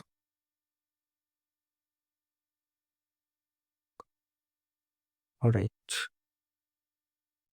So, you might be wondering, what's fueling all this progress? So, in the DILRMP, that is Digital India Land Records Modernization Program. So, this is an ambitious move under the Digital India umbrella. And, it's not just about scanning the papers. So, you need to understand. So, 68.02% of our cadastral maps, okay, they have also gone digital. So, what are these cadastral maps? These are the detailed maps which show the land boundaries. Plus, nearly 87% of the sub-registrar offices, they are now connected electronically to the land records. Okay, so This level of integration makes the property transactions very smooth, and it reduces the confusion in the possible frauds. Now we will try to understand what is this DILRMP. What is all this gain? So this thing dates back to the year 2016 when it took over from an older plan. So it's managed by the Department of Land Resources under Ministry of Rural Development. Okay, so here's a fun fact. The scheme, it got a green light to continue till 2025. Okay, and it even added fresh goals like linking Aadhaar to the property records with the owner's consent and digitalizing the revenue code. So this program, it aims to move from the current presumptive system, and the presumptive system is where we often assume who owns which land. To we are moving towards a foolproof conclusive system, which will be backed by clear digital records. Okay, so there are some key initiatives under this. Number one is the Bhu Aadhaar. Bhu in Hindi stands for land. Okay, so where there will be alphanumeric 14-digit code given. Then we have NGDRS. This will be the e-registration process for the documentation and e-code integration. All these land records will be moved and linked to the e-code. So if there is any property case, then the e-codes, they can take up data. Then transliteration of these land records into 22 scheduled languages from the 8th schedule of the Indian Constitution. Then there will be awards, for there are some components of DILRMP. If those are achieved, then some awards will be given. Well, moving ahead, we need to understand the need. Why do we want to digitize all these land records? So number one comes the socio-economic relevance. Okay, so we'll try to understand this thing because see, the state subject. Okay, and this property thing is a state subject. It comes under the 7th schedule list. Okay, so meaning each state handles a lot of details, and that can get very messy. Okay, second, very important, 60% of our court cases, they involve the land disputes. So you need to think about this, majority of them. So we need to get rid of these. Okay, we have to clarify the ownership in a digital format. Okay, we will be saving a lot of time, money, legal headache. Okay, then the PM Kisan scheme, they all rely on the proper land records only. So imagine that you're not getting your rightful benefit just because your name isn't recorded properly. Okay, so digitization is going to fix that. Okay, then it takes time to update the records, to correct the land records, but digitization will make it faster.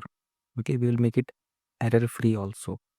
And land is property tax. One of the previous topics of the previous video, we talked about how India in the urban areas, they do not put enough attention and time on the property tax, so this can be improved. Then so everything that leads to the delays and inefficiencies, those things can be removed. So the concept of black market when it comes to the property tax and the registration can be eliminated like this. But when we go on implementing such big setups, there are definite challenges involved. So on these challenges, we need to understand that there are legal bottlenecks. Okay, we talked about presumption. So initially, the land transfer was based on this very old Act of 1882, the Britishers Act. Okay, so it doesn't require clean land title registration. Only the sales deed were important. Okay, so this is one of the issue that the land titles were not there. Okay, so then center and state coordination. So everyone is working in silos. Okay, the problem is there. And then so silos is basically working on your own department, not sharing the data, not integrating this thing.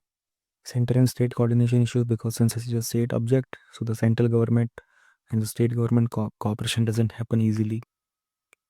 Okay, then revenue registration and survey departments, they don't always talk to each other. So some states like Karnataka is there. Okay, they have progressed a lot in digitizing the records, while there are other states which lag. Also, because the stamp duty can be as high as like 8 to 10%. Okay, so the cost of registration goes very high, 8 to 10% of the property sale. So many people they avoid registering their property, and guess what? This leads to this all leads to inaccurate data and lots of confusion. Okay, so what is our way forward? How we can come out of this and bring it to a standard? So first we need conclusive land titling. Okay, which means that your ownership is guaranteed by the government. So Niti Aayog has already drafted an model act for this, which is the Conclusive Land Titling Act. And next is we need the laws that require mandatory registration of property, which include the short-term lease also. So on the tech side, we need more states should be adopting the NGDRS, which is National Geographic Document Registration System, and also they should use the GIS, the Geographical Information System, to accurately map.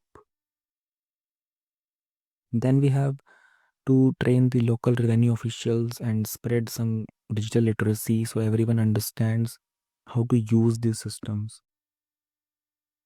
So this was generally about the main topic. Okay, now I want to let you take through this land reforms concept in India.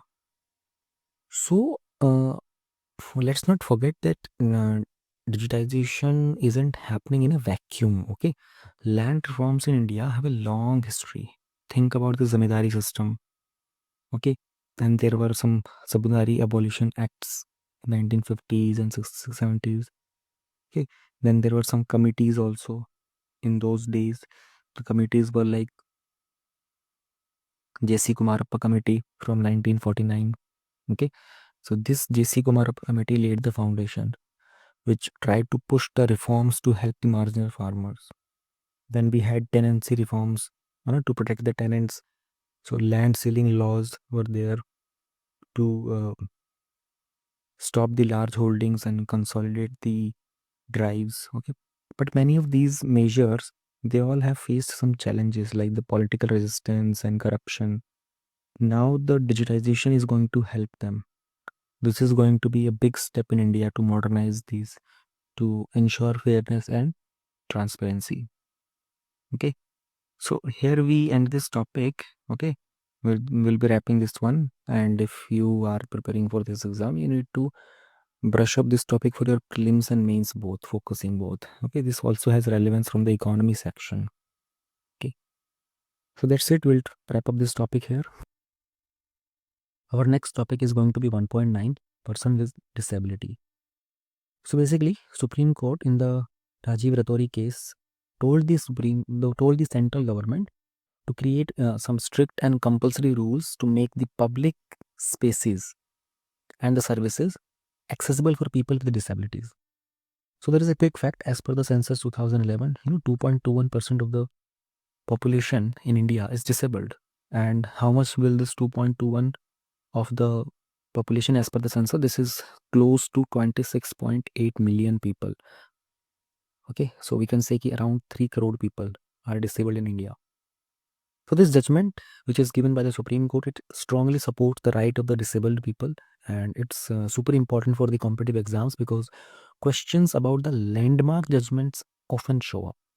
Okay, so this is again one of those landmark judgments. We will try to understand the key highlights of this judgment. Okay, we will try to understand all these points. Let us go through them one by one. So, a report by Nalsar University. Okay, this is crucial because it promotes a social model of disability. Okay, now this social model of disability, the model says that society needs to adjust to ensure that individuals with disabilities can participate equally. Okay, and remember, there's these kind of models, they are often tested in your papers like GS and essays. So keep an eye out for the terms like the social model and barrier free environment. Okay, whenever you are preparing for this exam. Next is the legislative gap. Okay, so the rule number 15 clause 1 of the RPWD Act. Okay, so this in this judgment they said that this rule is in conflict with this law. Okay, and we in simple terms the court said we need a unified rule system so there is no confusion. And for your additional information, ultra vires means beyond one's legal power or authority. So these are the legal terms, they often pop up in the polity and law sections. Then there are some mandatory accessibility standards. So section 40 of this act is like the boss rule for accessibility standards. The court said do it now within 3 months. In 3 months it should be done. For your exam, remember the timeline part of the judgments, which can be a direct question. So one example is, I would add here that the BIS, the Bureau of Indian Standards, they often set design guidelines for the barrier-free building spaces. So these guidelines, they must align with the section 40.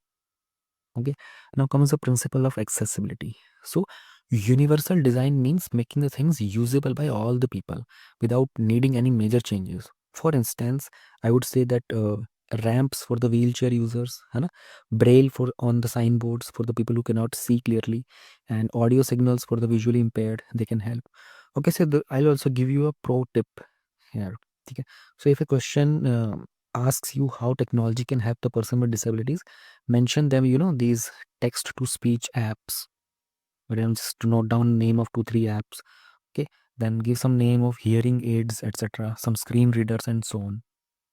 Then there is a two-pronged approach. So here we need to fix the old buildings and design the new ones with properly, considering that the public spaces, they are accessible to the disabled people. Now, the cost of adding a ramp during a construction is far cheaper than doing it later. In the beginning, if you do it, it becomes easy. But when you do it later stage, after the building is already constructed, then it costs very high. So in some countries, the example is not here, but I'm giving you an example.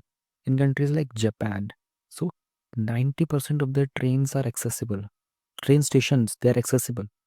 So this fact can be used for a comparative angle in your main answer.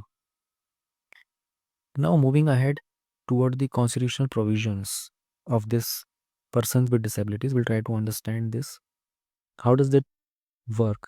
How do you figure out? So there are things like preamble is there, some fundamental rights are there. We'll try to understand. So always link your answers to the preamble. This is the guiding light of our constitution. Equality of status and of opportunities, particularly relevant for a person with disabilities, right?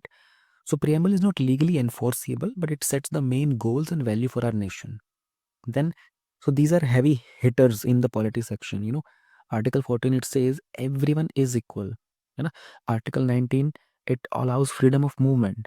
Article 21 is about dignity, right? So these 3 articles are very important. So in your answers, mention how the Supreme Court uses the Article 21 to expand the idea of dignity, especially for the vulnerable groups.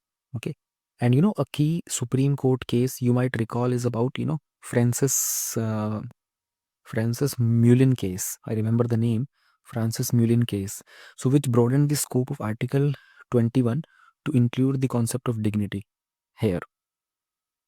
Then you have DPSPs, the Directive Principles of State Policy, right? And they guide the government. Just like the Article 41, it clearly includes disablement. Okay, this word disablement is mentioned here, meaning that the state should provide support services and the social security. Now, although these DPSPs, they are not justiciable. That means they are not enforceable by the courts, but they act like the moral obligation for the government, right? Then there are responsibilities for the panchayats and the municipalities. Now the local governments, they also have a role. They can implement the local level welfare schemes. है ना? For example, the Gram Panchayat, they can ensure barrier-free access in village offices and schools. All right. So social welfare is included here. And some states like the Kerala, they've introduced the local schemes of assistive devices for the people with disabilities. This ground root angle is often tested in your essay questions about the local governance. So these 2 schedules, they become important and the role of this section becomes very, very important. Now moving ahead, we have to understand what are the challenges that are faced by the persons with disability. Okay, let us try to understand them. Just a second. I need to highlight this section so that I'm just highlighting this section like this so that anyone who clicks in between the video, they get to know that okay, right now this section is being taught.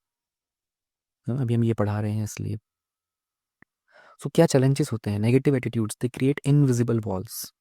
Okay, what kind of invisible walls? See, many people, they still treat disability as a medical or a clarity issue, or a charity issue, I would say.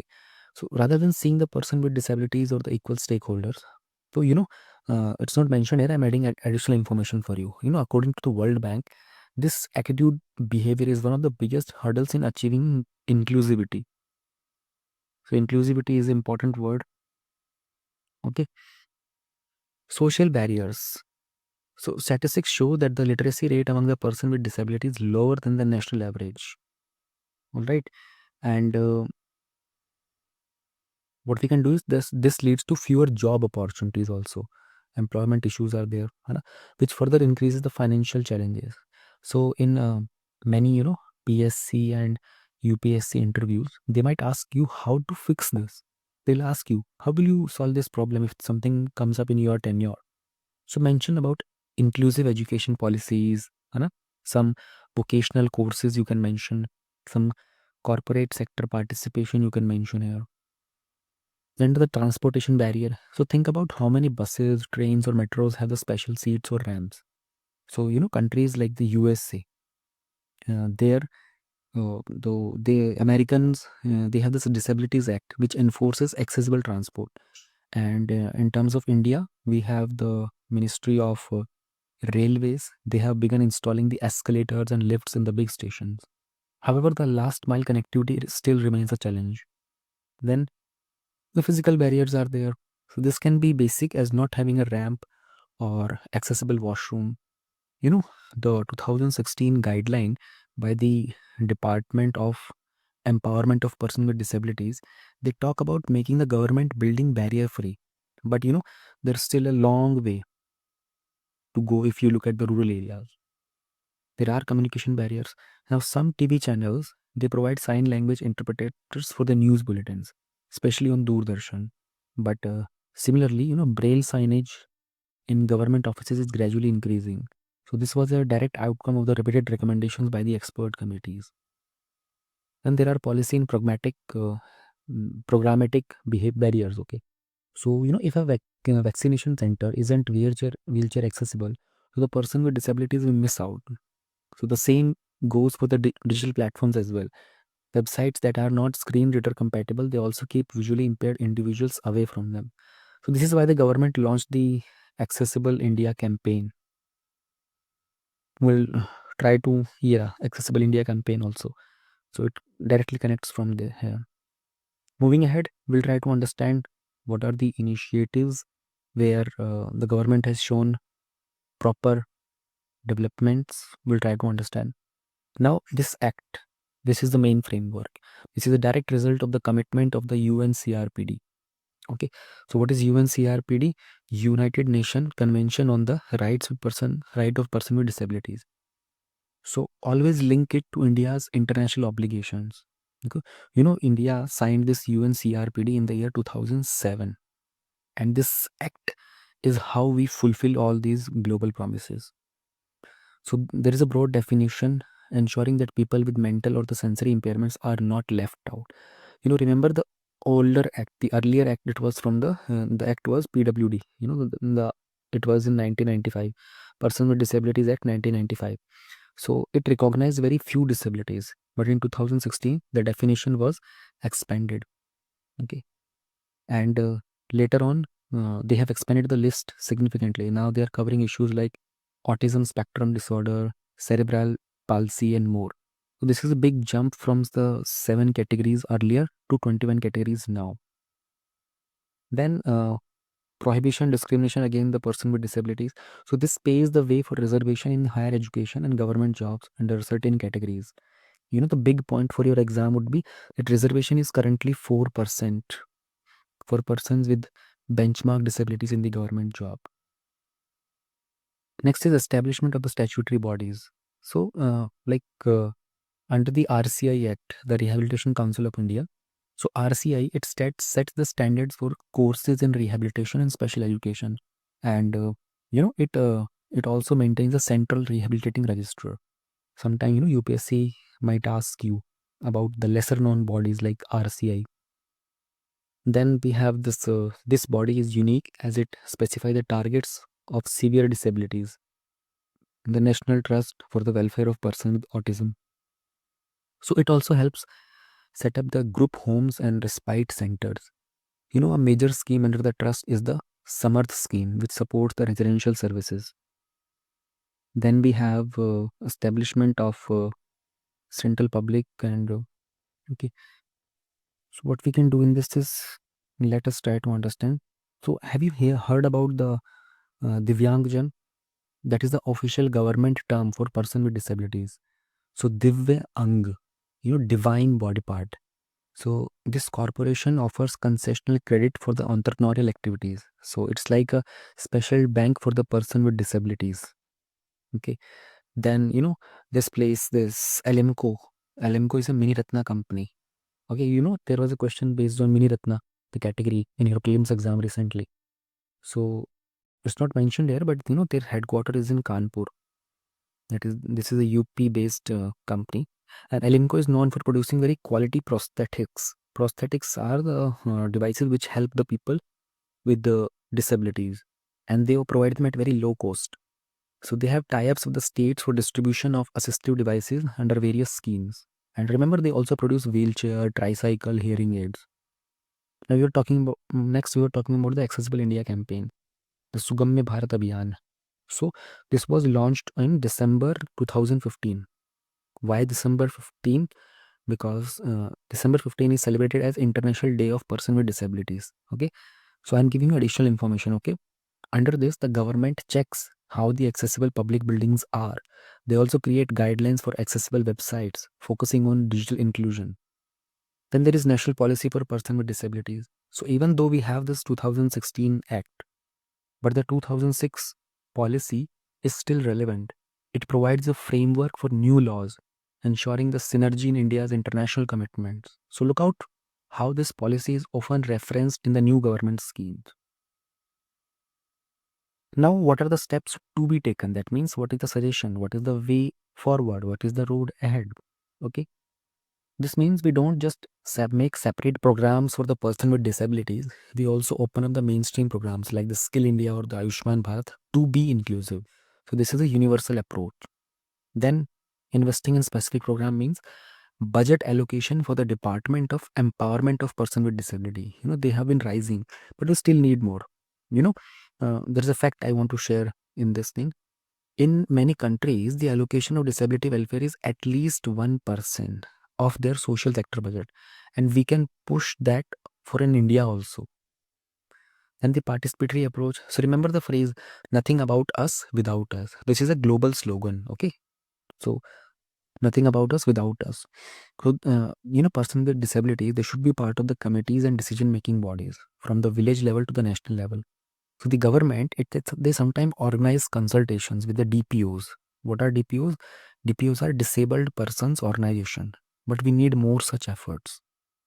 Then improved human resource capacity. For instance, the Medical Council of India, now that is known as the Medical Council, they call it National Medical Commission, right? Yeah. They could introduce modules on disability right in the medical courses. So this will ensure that future doctors are well prepared to cater the person with disabilities. Similarly, teachers and the public officials are also required to have some training. Then, moving towards the end, many times the biggest hurdle is financial. And if the money isn't there, the program cannot expand. A good example is, by giving free assistive devices or subsidized insurance coverage. This will ensure that the cost doesn't become a barrier. Now, we could have campaigns featuring the success stories of persons with disabilities, like the parathletes who will bring medals for our country. And this not only inspires others, but also changes how the society sees disability. Then improve disability data collection. So when the data is accurate, policies are more targeted. And in India, the 2001 census, it gave us a baseline, but we need regular updates, right? This helps create better programs at the local, district, and the state levels. So, Niti Aayog also supports the data-driven governance. So keep an eye on any new data initiatives that you see in the news or anywhere else. Alright guys, that wraps up our deep dive into the person with disability in India, and this is a must-know topic for polity, governance, social justice, etc. So if you found this video really helpful, I would like you to share this with your study group and subscribe more to this challenge, to the not to this challenge but to the channel. I have I don't know how it is going for you now. I have changed the way I'm teaching on this channel now. I'm covering the English magazine in English explanations. I am making the explanations go deeper. So this time I'm studying the topic in depth. I'm collecting extra points for you. Okay. Some points I do remember myself, some points I'm adding, I'm searching, I'm doing multiple research and trying to give the wholesome idea about this topic. So I would like you to uh, give me feedback, and so that some acknowledgement about all this thing that are happening, some changes that I have brought into this channel. I have also started putting up the videos in the Hindi version now. So I would like to know how people want me to teach further, because earlier there was a demand that only English medium explanation should be there, only Hindi medium explanation should be there. I was doing the mix, but now I am catering the needs of both the communities, people who speak only English, people who speak only Hindi, who are preparing for whichever language. So I would like you to uh, give some thumbs up to this thing, because it is required at this point. Okay Ji, so we will have some important updates for your exam, and think of this video like the news in short for the crucial current affairs. So stay tuned, we'll break down and easily boost your score in the exam through these topics. These are short topics, they have some relevance. So go through them in a short manner only. Okay, let's kick off with the first one, which is the Grievance Redressal Assessment Index. So this is also known as GRAI. So imagine if you had a complaint about your exam center on some government formality, but GRAI checks how quickly and effectively these complaints are resolved. So it's not just random scoring. It looks at the four big factors: the efficiency, the feedback, domain, and the organizational commitment. Okay. So I will also give you here an extra piece of information that DARPG, the Department of Administrative Reforms and the Public Governance, has its roots from the year 1964, and it is headed by a cabinet minister only. Okay, so who is in charge of the Ministry of Personnel and Public Grievances? So right now, that's usually the Prime Minister himself. Okay, this means that GRAI gets the top level attention, and that's why it is important. The Department of Agriculture and Farmer Welfare is led by the Union Minister Shri Narendra Singh Tomar. This has secured the top ranking in GRAI this year. Okay, and this suggests that the mechanisms to handle the farmers' complaints are considered very efficient. So for anyone studying the public administration, remember that GRAI shows how government departments can be held accountable for citizens' problems. Next is CRS, the Civil Registration System. Okay, so let's talk about the CRS. This is basically the government's official way of tracking birth, death, and even the stillbirth. So why is this so huge? See, because the data from this system, it helps shape policies for healthcare, education, and even the future job creation. So what is an extra nugget for you here? What is the extra points that you can note down? So the Office of Registrar General, okay, was initially created to conduct the census, which happens in every 10 years. But since births and deaths, they need to be registered under the 1969 Act, the CRS ensures that no vital event slips through the cracks. One more fun fact I will add here: India's first census took place in the year 1872 during the British rule. But the nationwide synchronous census started in the year 1881. So all these things are also mentioned in a modern history book. I'm just revising them. And also, this thing, it falls under the concurrent list, meaning both center and states have a say in it. This will help you ensure uniform data collection across the country. Now, the prior sanction mandatory to prosecute the public servants. Okay. Now, on to a major legal update. The Supreme Court says you need prior sanction to prosecute a public servant in money laundering cases. And this is huge because money laundering crimes, they are very serious. But the court also wants to protect the honest public servants from the frivolous lawsuits. Okay. So section 197 of the CRPC. CRPC means the Criminal Procedure Code. So section 197 says if you want to charge a government officer, you must get permission from the right authority first. So this rule was placed to prevent officials from being harassed while performing their duties. However, it is not a free pass.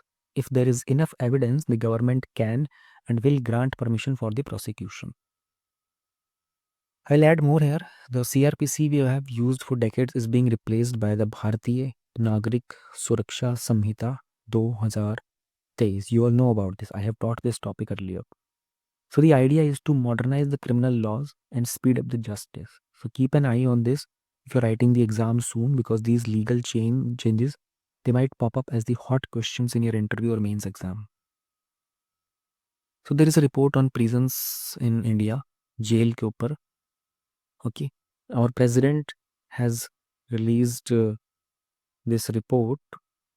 Okay, and many of us don't think about the life inside prisons, but this report, it reveals issues like how certain tasks are being branded as degrading and how manual scavenging still exists in some places.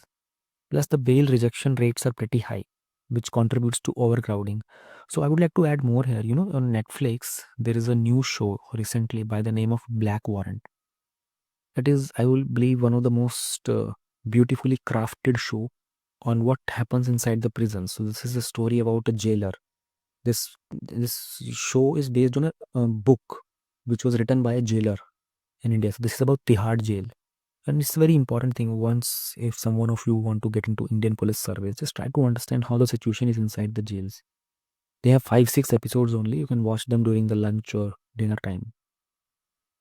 Okay, so the key insights from the reports. There is a new detail that might interest. Open prisons concept. Have you heard about this concept of open prisons? So in open prisons, inmates, they can work and move around and move freely. So which reduces the overcrowding and help the prisoners reintegrate into society, which is the biggest challenge, right? So implementation across the different states, because the prisons are a state subject under the constitution. So remember this thing: prisons, state subject. Okay, and the technology can help fix these problems. 52% of the cases were accused for more than a year, but they do not have a proper evidence. Manual scavenging, I have told you already. Rejection rate bail application, I have told you already. Now, how can technology help in the prison reforms? So e-prison portals are there, which are developed by NIC, National Informatics Center, and the FASTER system is also there, which is used by Supreme Court to show how digitization can speed up the bail orders and reduce the red tapeism. So this is an important point for your exam preparation because technology's role in governance is a frequently asked question in UPSC main essays. Then 51st Chief Justice of India is appointed. This is important news again. Let's talk about the new Chief Justice of India, Justice Sanjeev Khanna, who took oath as the 51st CJI. And the Chief Justice is called the first among equals because while they lead, they don't technically rank higher than the Supreme Court judges in terms of judicial authority. Okay. So, did you know that Supreme Court started with 8 judges in 1950? There were 8 judges. Now the number of Supreme Court judges has increased to handle the growing backlogs of cases. Okay, and the appointment process of CJ is typically by seniority method, the senior most. But this concept of seniority, it was bypassed in 1970s. Under Indira Gandhi government, which led to major controversies also. Then Article 124 Clause 2, it states that Supreme Court judge can hold office until the age of 65. Okay, now this is different from High Court. In High Court, the retirement age is 62. So keep these details in the mind because they often show up in polity questions. Next is we have this interstate council. So interstate council has been reconstituted, right? This body encourages discussion between center and the state so that the policies can be implemented smoothly. Now think of it like a big meeting where the prime minister, the chief minister, and some cabinet minister, they talk things. I will add some more details to this, like the extra the Article 263 of the Constitution. This allows the president to form such a council. Okay, so it is done by presidential order. So like the Sarkaria Commission, if I talk about, the Sarkaria Commission was formed in the 1980s. Okay, so originally recommended strengthening the cooperative federalism. Now cooperative federalism is like mentioned in your syllabus. The council had its first meeting on 10th of October. Since then, it has been a crucial platform to iron out the differences between states. What are the issues in states? Water sharing. Haryana and Punjab have the issue of water sharing. Karnataka, Maharashtra have the border issues like this. And then for your exam preparation, note down that the concept of this federalism, okay, and the interstate relations, they are always important in polity and governance. So the more you know about these bodies like the interstate council, the better you will handle questions about cooperative federalism. Then we have this Aligarh Muslim University status as minority institution. Okay, so what's in the news? Supreme Court has given a fresh take on AMU's status as a minority institution. Okay, so this topic is from your fundamental rights. Okay, now historically the court once said that Aligarh Muslim University wasn't a minority run because it was established by the Act of Parliament. But then Parliament itself reversed with an amendment. So this is confusing, right? Now, the Supreme Court's new stand is that just because a university was initially set up by a statute doesn't automatically mean that it loses the minority status. Okay. Now, a little about this AMU.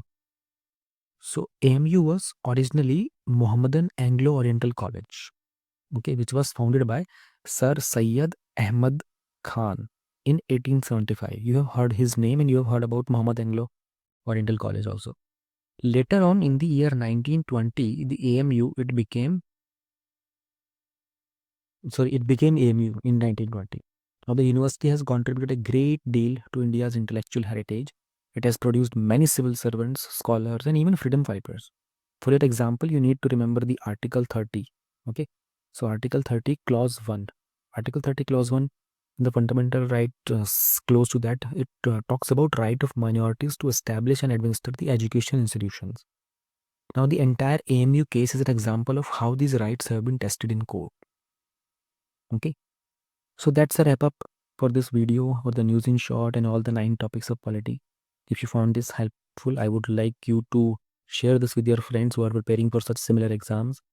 And I would this time also like you to hit the like button if you want more content like this.